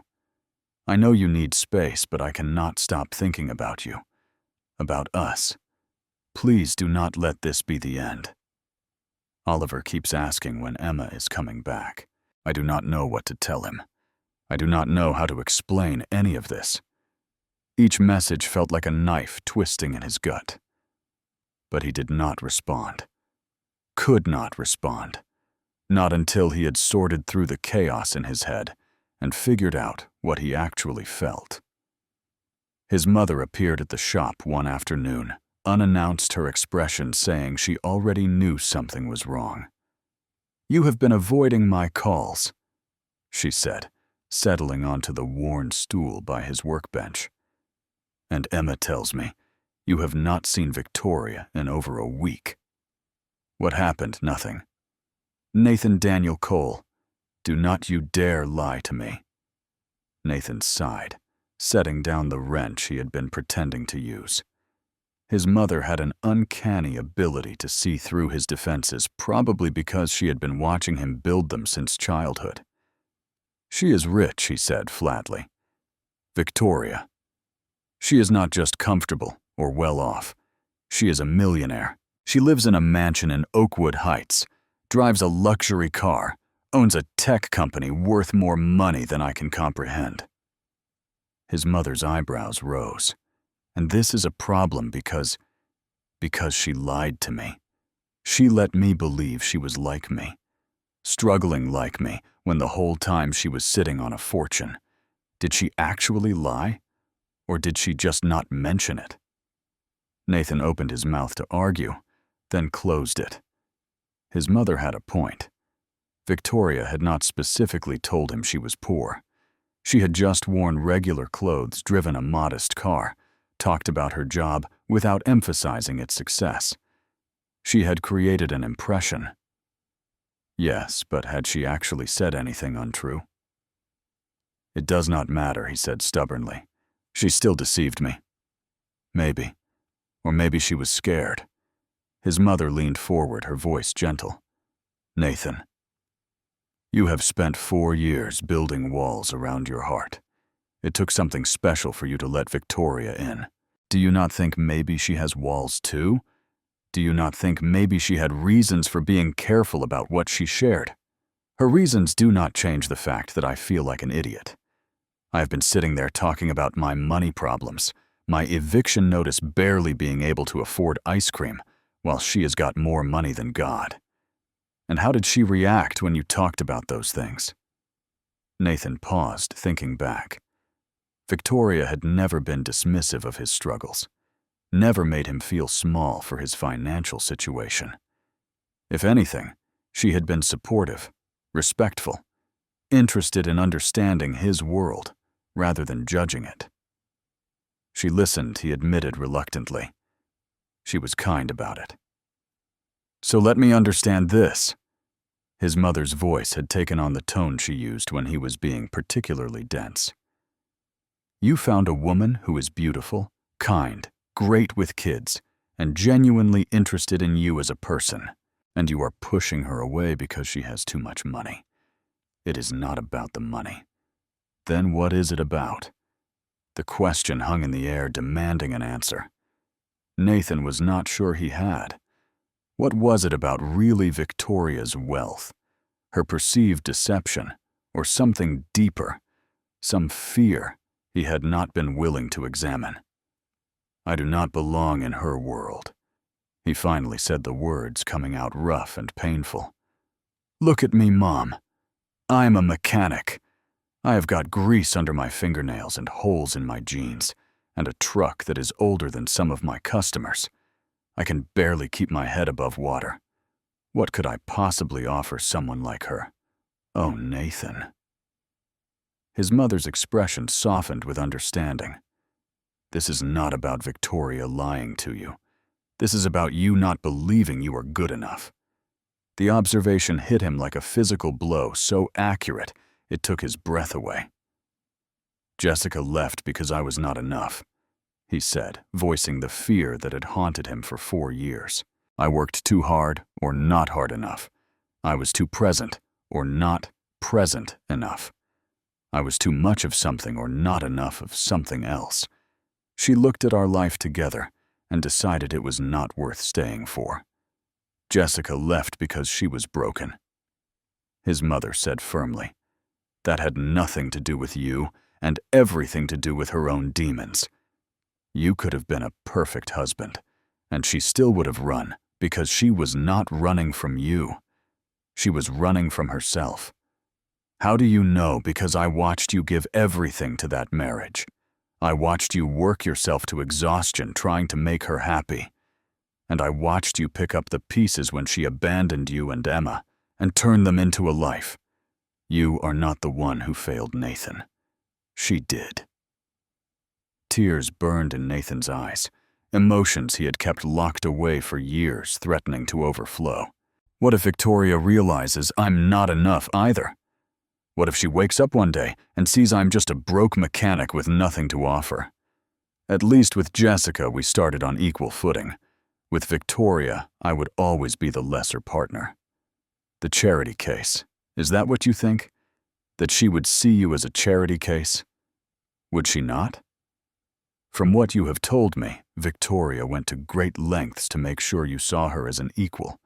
She wore normal clothes, drove a regular car, talked about her job like it was unremarkable. Does that sound like someone who wants you to feel lesser? Or does it sound like someone who was desperate to connect with you on terms that had nothing to do with money?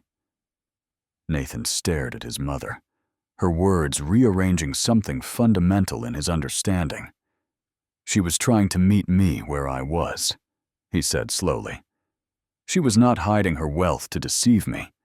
She was hiding it to protect what we were building." Now you are getting it. But I accused her of lying. I walked out on her. I have been ignoring her calls for a week. His mother shrugged. "Then I suppose you have some apologizing to do." Meanwhile, Emma had stopped eating properly. She picked at her food. Spent hours staring out the window, asked about Oliver every single day. "When can we see them again?" she asked at dinner one night, pushing peas around her plate. "I miss Oliver. He is my best friend." Nathan's heart clenched. In his hurt and confusion, he had been so focused on his own feelings that he had forgotten his daughter had formed attachments too. Emma did not care about Victoria's bank account. She just wanted her friend back. "I do not know, sweetheart. Did you and Miss Victoria have a fight?" "Sort of." Emma's small face scrunched up with thought. "Was it about her big house? Because that is a silly thing to fight about. Oliver said his mom is sad about the house too. She does not even like living there." "How do you know that Oliver told me?" "He said his mom cries sometimes because the house is too big and too quiet, and it makes her feel lonely." Emma looked at Nathan with those knowing eyes. Maybe instead of being mad at her house, you could help her not be lonely anymore. Nathan stared at his daughter, struck by the simplicity and wisdom of her words. A 5-year-old could see what he had been too proud and too scared to understand. "When did you get so smart?" he asked, his voice thick. "I have always been smart. Daddy, you just do not listen sometimes." That night, after Emma was asleep, Nathan sat in his dark living room and finally let himself think about Victoria. Not her money, not her house, not the gulf between their circumstances. Just Victoria, the woman who laughed at his terrible jokes, who looked at him like he mattered, who never once made him feel small, despite having every reason in the world to feel superior. She had been scared to tell him the truth because she had been hurt before, because people had used her, judged her, made her feel like her money was the only interesting thing about her. She had hidden her wealth not to deceive him, but to give them a chance to know each other without that weight. And how had he responded when the truth came out? By confirming her worst fears, by walking away, by making her feel like her money was all he could see. He had done to her exactly what he was afraid she would do to him. The realization hit him like a truck shame and regret, flooding through him in equal measure. He had to fix this. He had to find Victoria and apologize and make her understand that his reaction had been about his own fears, not about anything she had done wrong.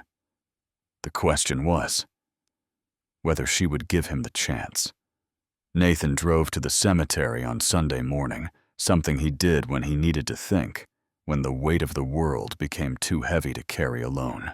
His father's grave was in the older section beneath an oak tree that had been there longer than anyone could remember, its branches spreading like protective arms over the rows of headstones. He sat on the bench someone had placed nearby, staring at the simple marker that bore his father's name and the dates that bookended a life of hard work and quiet integrity. "Hey, Dad," he said, feeling foolish but needing to say it anyway. "I have made a mess of things, as usual." The wind rustled through the leaves, a sound that Nathan chose to interpret as his father listening. "I met someone. Victoria. She is amazing, Dad. Beautiful, kind, great with kids. She makes me laugh in ways I had forgotten I could. She makes me feel like maybe I'm not completely worthless." He paused, gathering his thoughts. "But she is rich. Really rich. And when I found out, I panicked. All I could think about was how I am nothing compared to her. How I could never give her the life she deserves. How eventually she would realize she had made a mistake and leave just like Jessica did." The words hung in the autumn air, painful in their honesty. "Mom says I am punishing Victoria for something she did not do. She says I am so scared of being abandoned again that I am pushing away anyone who gets close." Nathan laughed bitterly. She is probably right. She usually is. He thought about his father, about the lessons he had taught through action rather than words, about working hard and treating people fairly and never judging someone by what they had or did not have. His father had been the most decent man Nathan had ever known, and he had built his entire shop on the principle that everyone deserved honest service, whether they drove a rusty pickup or a brand new Mercedes. "What would you do, Dad?" Nathan asked. "If you had met Mom and found out she was secretly wealthy, would you have walked away?" The answer came to him immediately, as if his father had whispered it in his ear. Of course not. His father would have loved his mother, regardless of her bank account, would have seen the person behind the circumstances, would have judged her by her character rather than her wealth. Nathan had forgotten that lesson somewhere along the way, had let his fears override the values his father had instilled in him. "I need to make this right," he said. "Standing up, I need to apologize, and I need to stop being such a damn coward." He drove to Victoria's mansion, his heart pounding so hard he could feel it in his throat. The security guard at the gate recognized him. Let him through with a knowing nod, and Nathan navigated the winding road to her door with hands that would not stop shaking. He had brought something with him, not flowers or candy or any of the traditional romantic gestures. Instead, he carried a small carved wooden butterfly, something he had spent the last 3 nights working on in his shop after Emma was asleep. It was not much, certainly nothing compared to the expensive gifts Victoria could buy herself. But he had made it with his own hands, carved every delicate wing and antenna with the same precision he used on engine parts, and it represented something he could not articulate any other way. Victoria answered the door, looking like she had not slept in days. Her eyes were red, her hair pulled back in a messy ponytail, her face bare of makeup. She was wearing an oversized sweater that had seen better days, and Nathan had never seen her look more beautiful. "Nathan," her voice cracked on his name. "What are you doing here? I was an idiot." He said the words tumbling out before he could second-guess them. "I was scared and stupid, and I took my fears out on you, and I am sorry. I am so sorry, Victoria." She stared at him like she could not quite believe he was real. "You have not answered my calls in a week. I know. I was wrong. I needed time to sort through my feelings, but I handled it badly. I should have talked to you instead of shutting you out. I thought you hated me." Her voice was barely a whisper. "I thought I had lost you forever. You did not." Nathan took her hands, held them in his calloused grip. "Victoria, listen to me. I was not upset because you have money. I was upset because I was scared. All I could think about was how I am not good enough for you, how you could do so much better than a broke mechanic who cannot even keep his shop afloat. I convinced myself that eventually you would realize that too, and you would leave, and I would be broken all over again." "Nathan." "That is not. Let me finish. Please." He took a shaky breath. "My wife left me. Just walked out one day, with nothing but a note that said she could not do it anymore. For 4 years, I have been terrified of letting anyone get close because I could not survive another abandonment. But hiding behind that fear, I almost threw away the best thing that has happened to me since Emma was born." Tears were streaming down Victoria's face now, but she was smiling. "I do not care about your money," Nathan continued. "I do not care about this house, or your company, or any of it. I care about you. The woman who makes me laugh, who sees me for who I am, who never once made me feel less than, despite having every reason in the world to feel superior." He released one of her hands, reached into his pocket, and pulled out the wooden butterfly. "I cannot give you diamonds," he said, pressing it into her palm. "I cannot buy you fancy things or take you to expensive restaurants, but I can give you this. I made it myself in my shop, thinking about you. It is not much, but it is real, just like my feelings for you." Victoria looked down at the butterfly, ran her fingers over its delicate carved wings, and broke into fresh sobs. But these were not sad tears. These were the tears of someone overwhelmed by unexpected joy. "Nathan Cole," she said, looking up at him with eyes that shone like emeralds in the morning light, "this is the most beautiful thing anyone has ever given me." "Really, really?" She clutched the butterfly to her chest like it was priceless. "Do you know how many expensive gifts I have received over the years? Jewelry, artwork, things that cost more than most people make in a year? And not one of them made me feel the way this does. Because this came from your hands and your heart. This is you." She threw her arms around him, holding on like she never wanted to let go, and Nathan held her back, feeling something fundamental shift and settle inside him.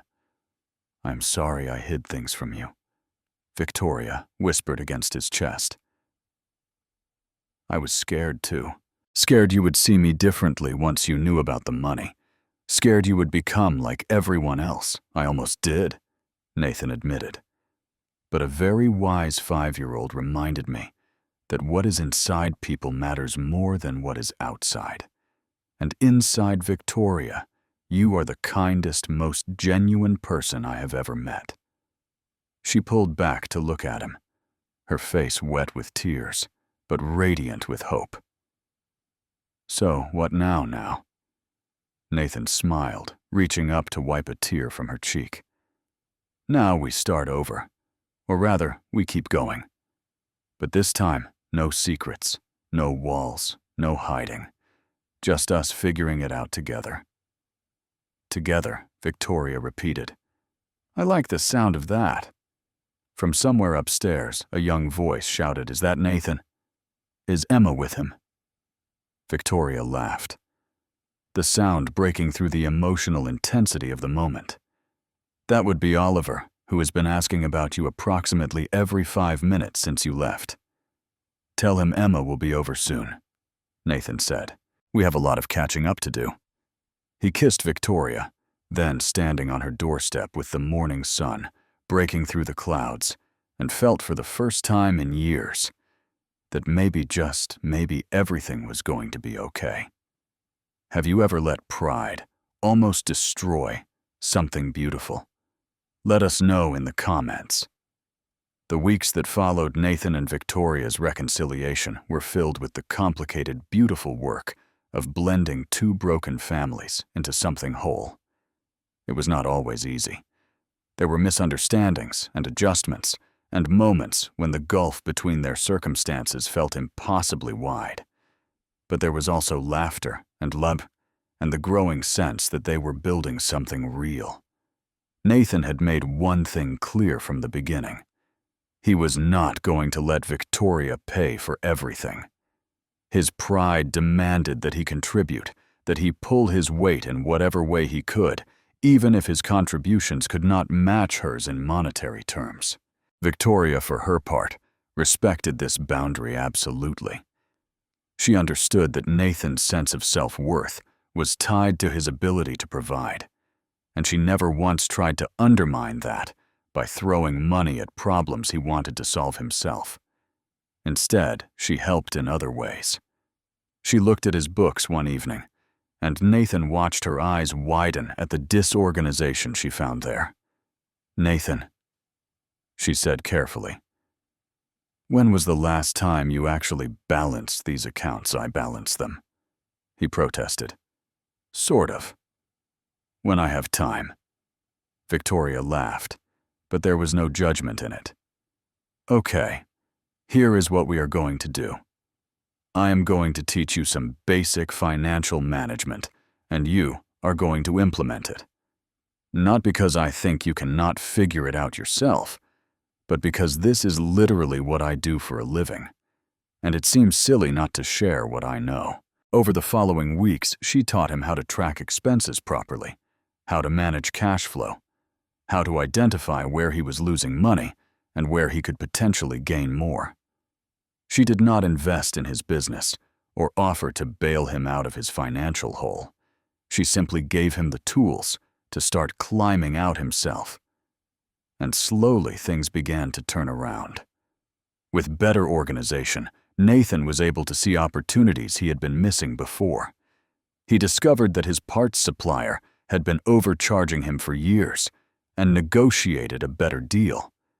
He found ways to reduce overhead costs without sacrificing quality. He started a small marketing campaign in the neighborhood, letting people know about the honest, reliable service his father had built a reputation on. The eviction notice became a distant memory as his financial situation stabilized and then cautiously began to improve. It was not a dramatic turnaround. He was not suddenly wealthy, but he was not drowning anymore either. What mattered more to Nathan was that he had done it himself. Victoria had provided guidance, but the work was his. The success belonged to him. Victoria started spending time in his world as well, visiting the shop, getting to know his regular customers, eating at the local diner that had been serving mediocre coffee and excellent pie for 30 years. She wore jeans and t-shirts, got grease on her hands, helping Nathan sort parts, and never once complained about the lack of amenities she was accustomed to. "I love it here," she told him one afternoon, perched on a stool in his shop, while Oliver and Emma played in the small waiting area. "It feels real, honest. Your father built something special." "It is not much," Nathan said, wiping his hands on a rag, "especially compared to what you are used to." "Stop doing that." Victoria's voice was firm, but gentle. "Stop comparing everything to what I have. This shop represents 40 years of your father's life, his values, his commitment to doing right by people.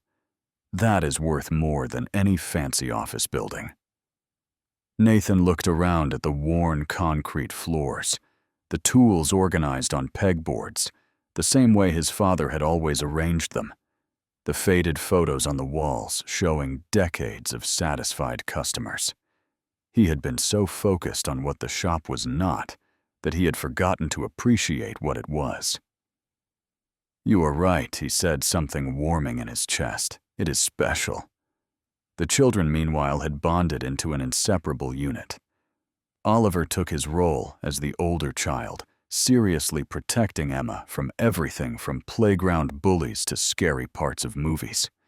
Emma, in turn, dragged Oliver into her world of butterflies and mermaids and imaginary adventures, and he went willingly, perhaps grateful for the chance to be playful after years of being the only child of a busy single mother.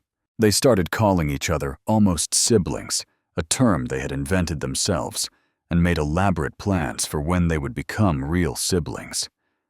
"First, you have to marry each other," Oliver explained patiently to the adults one evening. "Then we become a family, and Emma can be my sister."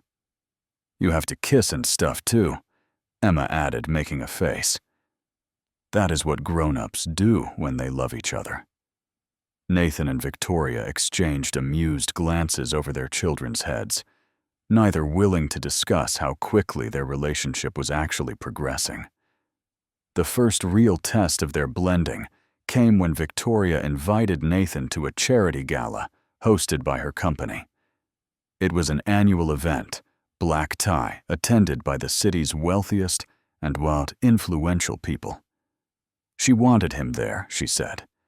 Wanted to introduce him to her world, the way she had been introduced to his. Nathan agreed, but as the night approached, his anxiety grew. He rented a tux that did not fit quite right. Practiced small talk in front of his mirror. Tried to memorize facts about Victoria's company, so he would not sound completely ignorant. The evening started badly. Nathan felt out of place from the moment they walked in, surrounded by people whose casual conversations referenced vacation homes and yacht clubs and the kind of wealth he had only ever seen in movies. Some of them looked at him with barely concealed curiosity, clearly wondering what Victoria Hayes was doing with someone so obviously not of their world. A man Nathan vaguely recognized from business magazines approached them, champagne in hand, a smile on his face that did not reach his eyes. "Victoria, wonderful to see you as always. And who is this? This is Nathan Cole." Victoria set her hand, finding Nathan's and squeezing firmly. "My boyfriend." The man's eyebrows rose slightly. "Cole, are you in tech as well?" "Auto repair," Nathan said, forcing himself to meet the man's eyes. "I own a shop on the south side. How fascinating." The man's tone suggested it was anything but. "And how did you two meet at a support group for single parents?"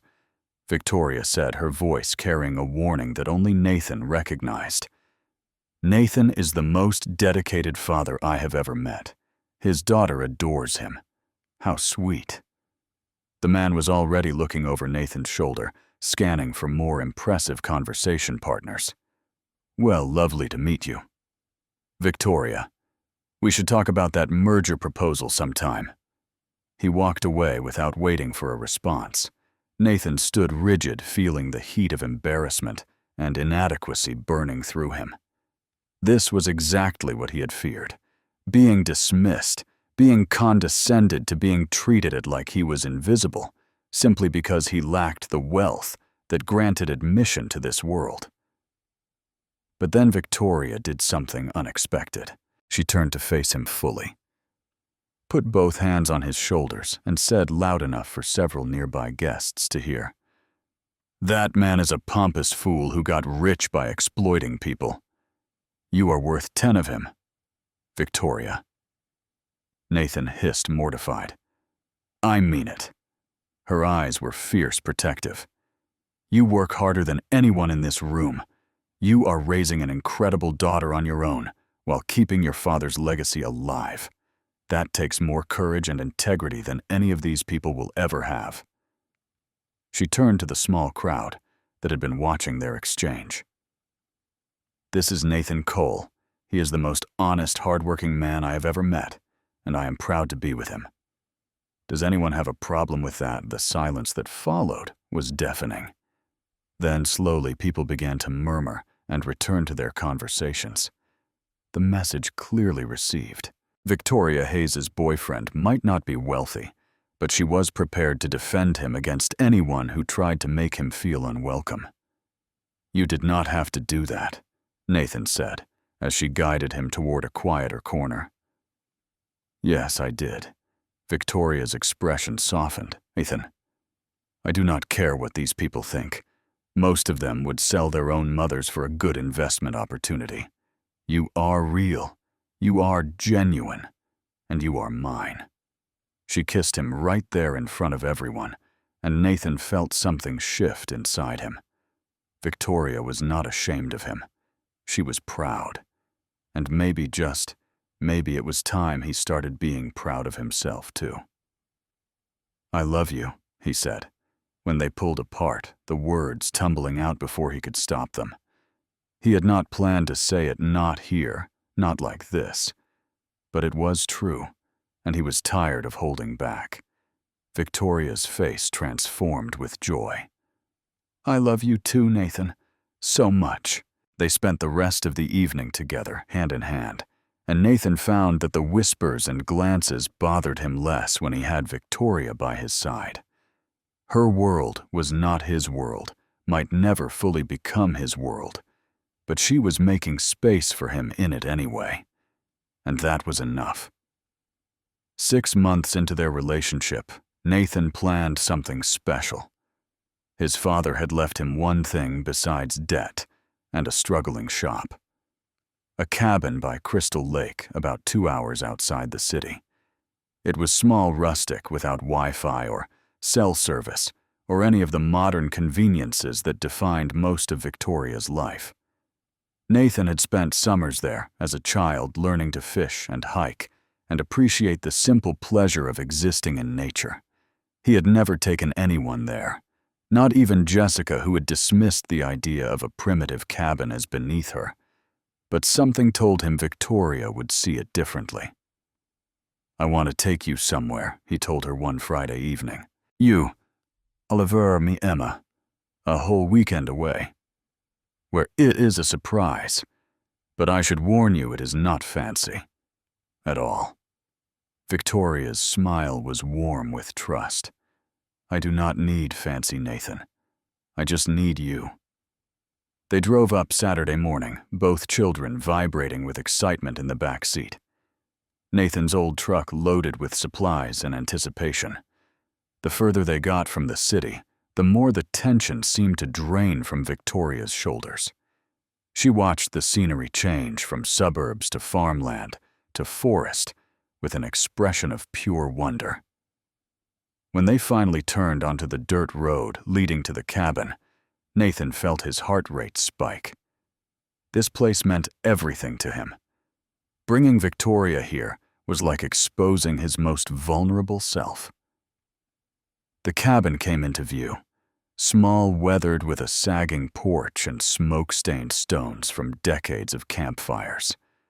The lake sparkled behind it, blue and pristine, and tall pines surrounded everything like protective sentinels. Nathan, Victoria's voice was barely a whisper. This is beautiful. He let out a breath he had not known he was holding. Really, really. She turned to him with tears in her eyes. This is perfect. The weekend unfolded like a dream Nathan had not dared to imagine. He taught Oliver to fish, the boy's face lighting up with pure joy when he caught his first base. Victoria and Emma collected interesting rocks along the shoreline, the two of them bonding over shared discoveries and inside jokes. They cooked meals together over a campfire, played board games by lamplight, and sat on the small dock watching the sunset paint the sky in shades of orange and pink. Victoria told Nathan about her childhood, about camping with her father before he died, and before her company took off and changed everything. Her father had been a mechanic too, she revealed. He had worked in a shop, not unlike Nathan's, spent his evenings tinkering with engines, and his weekends taking his daughter into the wilderness. He would have loved you, Victoria said at her head resting on Nathan's shoulder as they watched the last light fade from the sky. He always said you could tell a lot about a man by how he treated his tools and his children. You treat both with respect. Nathan felt tears prick at his eyes. To be compared favorably to Victoria's father, a man she clearly had idolized, meant more than any compliment about his appearance or his business acumen. What happened to him? Nathan asked gently. Heart attack. Same as yours, actually. He was working on a car, just doing what he loved.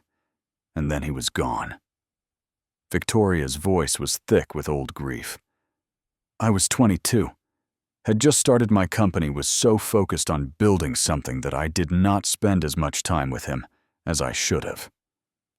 He died never knowing how successful I would become. He knew, Nathan said with certainty. He knew you were going to be amazing because he raised you to be amazing. Victoria wiped her eyes and smiled. This place this weekend, it reminds me of him. Of simpler times when success was measured in fish caught and stars counted and time spent with people you love. I was afraid to bring you here, Nathan admitted. Thought it was not good enough. Not up to your standards. Nathan Cole. Victoria shifted to look at him directly. After all this time, do you still think I care about that stuff? This weekend has been one of the happiest of my life. Watching you with Oliver, seeing how patient you are when you teach him things, the way Emma looks at you like you hung the moon. I have never felt more at home in anywhere, even in your mansion, especially compared to my mansion. Victoria laughed. That house was my ex-husband's idea. He wanted to live somewhere that impressed people, and I was too young and too in love to argue. After the divorce, I kept thinking I would sell it, but I never did. Maybe because I was waiting for a reason to. She paused, something significant in her silence. Nathan, I need to tell you something. Something I have been thinking about for a while. His heart stuttered. What is it? I love you. Not because of anything you have or do not have. Just you. The way you care for Emma, how hard you work, your integrity, your kindness, everything that makes you who you are. She took a shaky breath. I have dated wealthy men, powerful men, men who could give me anything money could buy. None of them ever made me feel the way you do. Nathan felt something shift inside him, a barrier he had not even realized he was maintaining, finally crumbling. I love you too, Victoria. I think I have for a long time, but I was afraid to say it, afraid that eventually our differences would matter more than our similarities, afraid you would wake up one day and realize you could do so much better than me, better than you. Victoria shook her head. Nathan, you are the best man I have ever known. Your struggles do not make you less than anyone. They make you more. They have built character and resilience and empathy that most people never develop. She took his hand, intertwined their fingers. The only differences that matter are the ones that help us complement each other. Your practicality balances my occasional extravagance. My financial knowledge helps your business sense. Together, we are better parents, better people, better everything. Under the canopy of stars, with the gentle sound of lake water lapping at the shore, Nathan kissed Victoria.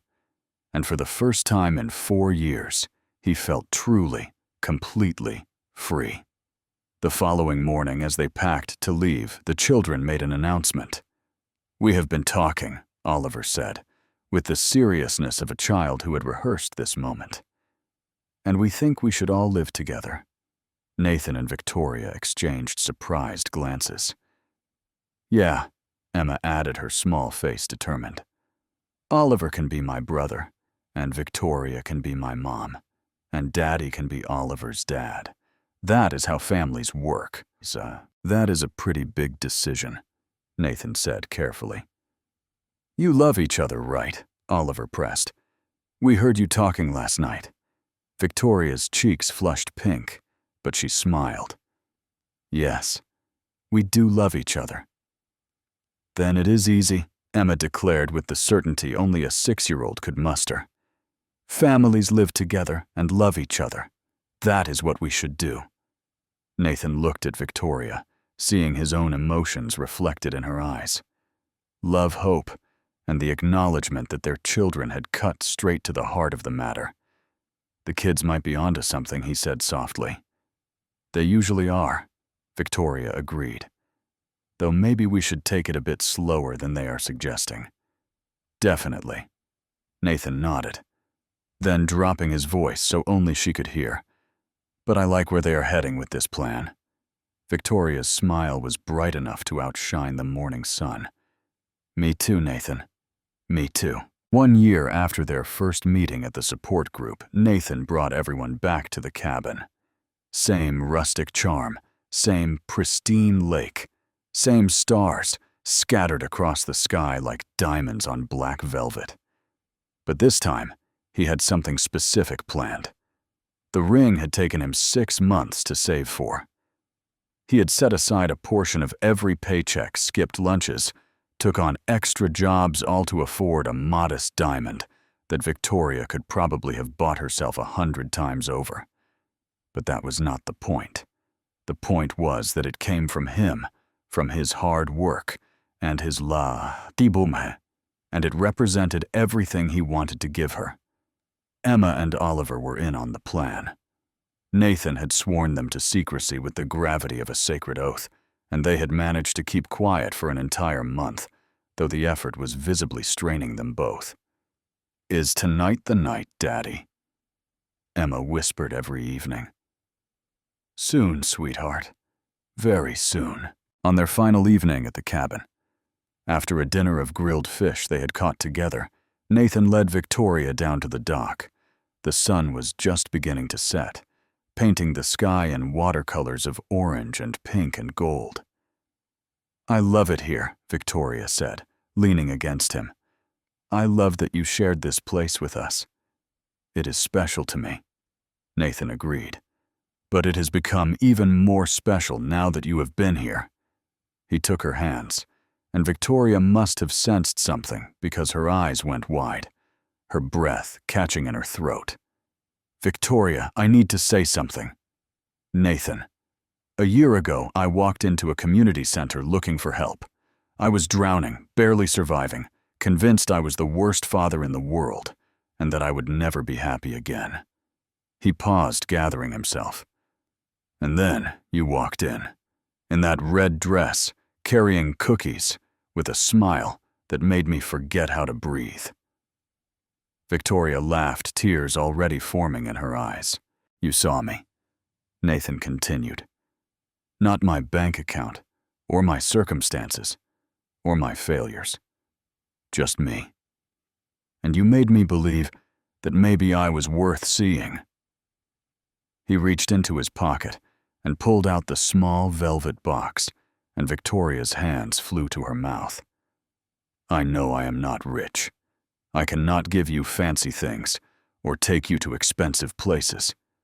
But I can give you my heart, Victoria. I can promise to show up every single day to love you and Oliver with everything I have to build a family with you that is based on honesty and respect, and the kind of love that does not care about circumstances." He dropped to one knee, opening the box to reveal the modest diamond ring that had cost him 6 months of sacrifice. "Victoria Hayes, will you marry me? Will you let me be your husband and Oliver's stepfather and the partner you deserve?" Victoria was crying openly now, but she was also laughing, her face radiant with joy. "Yes," she whispered. "Yes, Nathan. 1,000 times. Yes." He slipped the ring onto her finger, and it fit perfectly.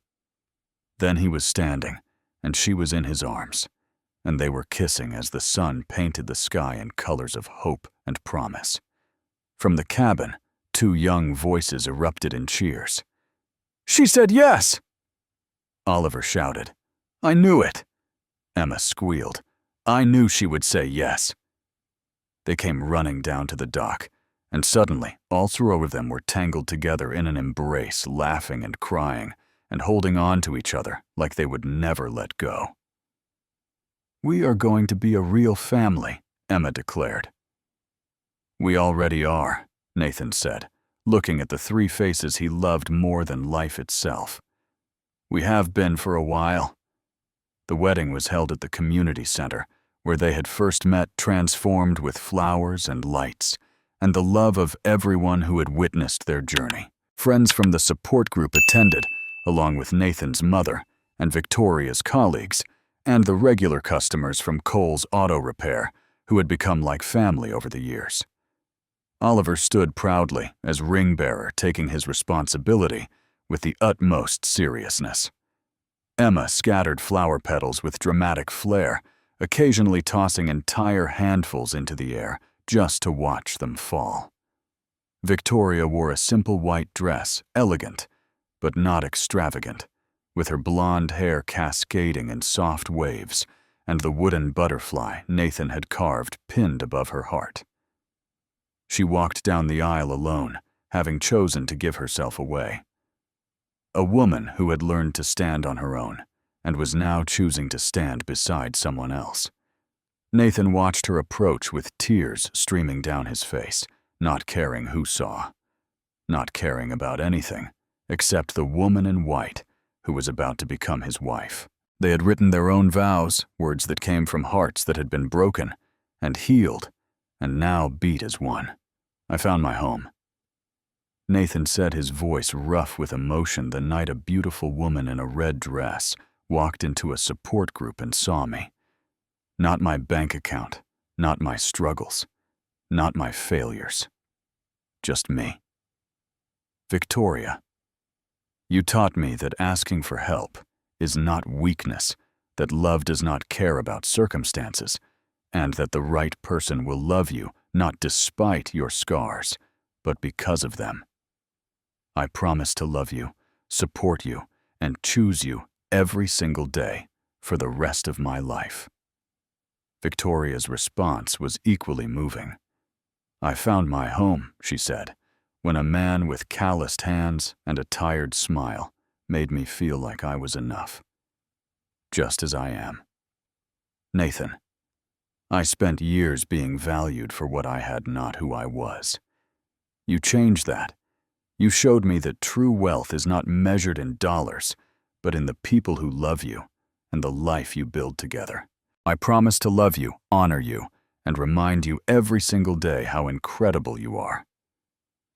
When the officiant pronounced them husband and wife, the community center erupted in cheers. Nathan kissed Victoria with all the love he had been holding back, and somewhere in the crowd, Emma's voice rang out clearly. "Gross. They are doing the kissing thing." Everyone laughed, and Nathan pulled back to find his daughter making exaggerated gagging faces, while Oliver looked on with tolerant amusement. This was his family now, messy and imperfect, and absolutely wonderful. The reception that followed was everything Nathan had dreamed a celebration could be. Not fancy, not extravagant, but full of love and laughter and the people who mattered most. In the months after the wedding, they made significant changes. Victoria sold the mansion, which she had never wanted anyway, and they bought a new house together, not as grand as her previous home, but considerably more spacious than Nathan's old apartment. It had a room for each child, a workshop where Nathan could build things in his spare time, and a garden where Victoria could practice the hobby she had never had time for before. The most important thing, Nathan insisted, was that he contribute to their new life. He used some of his improved business earnings to help fund renovations on the house and establish college accounts for both children. Victoria, understanding his need to be an equal partner, agreed to let him handle certain expenses, while she handled others. A major opportunity came when Victoria's company offered to acquire Cole's Auto Repair for a generous sum.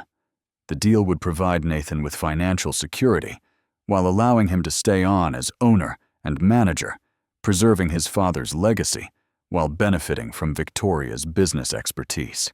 After much discussion, Nathan accepted, recognizing that accepting help was not the same as accepting charity, especially when that help came from his partner.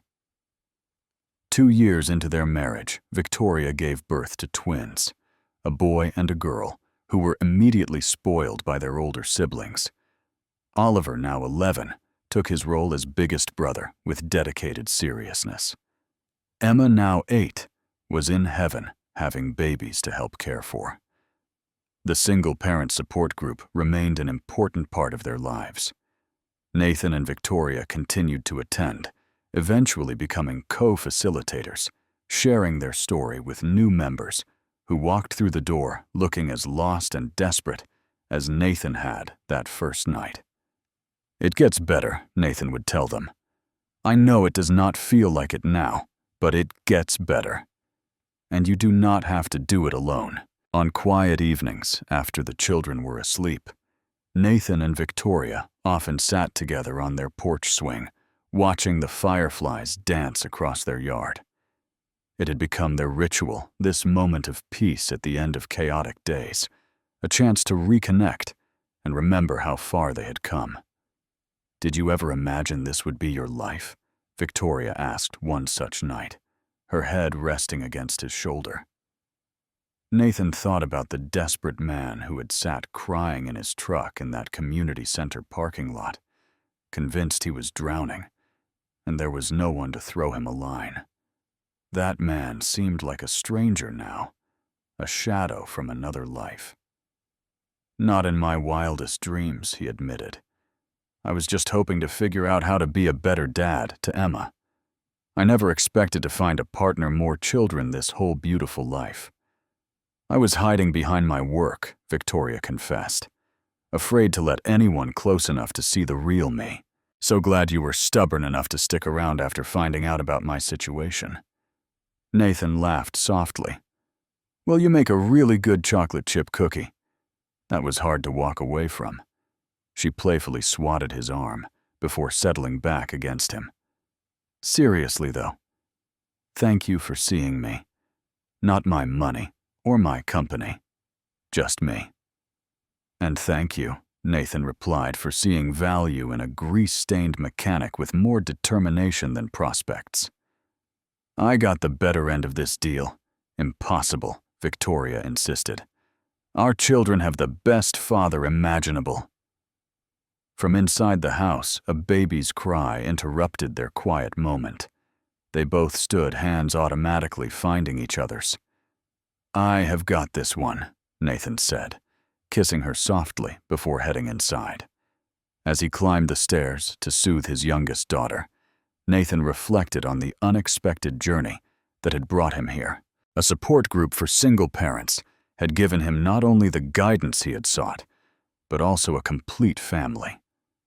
Proof that sometimes life's greatest gifts arrive in the most unlikely packages, and that love truly could bridge any difference when built on honesty, respect, and shared values. When he returned to the porch, baby soothed and sleeping again, Victoria was waiting with 2 mugs of tea, and that smile that still made his heart skip. Different worlds had collided that first Wednesday evening, a broke mechanic and a secret millionaire, both searching for the same thing: understanding, connection, love, and they had found it in each other. Sometimes the family you need is not born from blood or circumstance. Sometimes it is built from 2 broken people, brave enough to choose each other one Wednesday evening at a time. Nathan Cole had walked into that community center looking for help with single parenthood. What he had found was so much more. A partner who saw him for who he truly was. Children who made every struggle worthwhile. A family that proved wealth had nothing to do with money and everything to do with love. And that was the greatest gift of all. Friends, if this story touched your heart, please take a moment to like this video and subscribe to our channel for more stories that restore your faith in love. Share this with someone who needs to remember that your worth is not measured by what is in your wallet, but by what is in your heart. And never forget, the right person will love you, not despite your circumstances, but because of who you are. Until next time.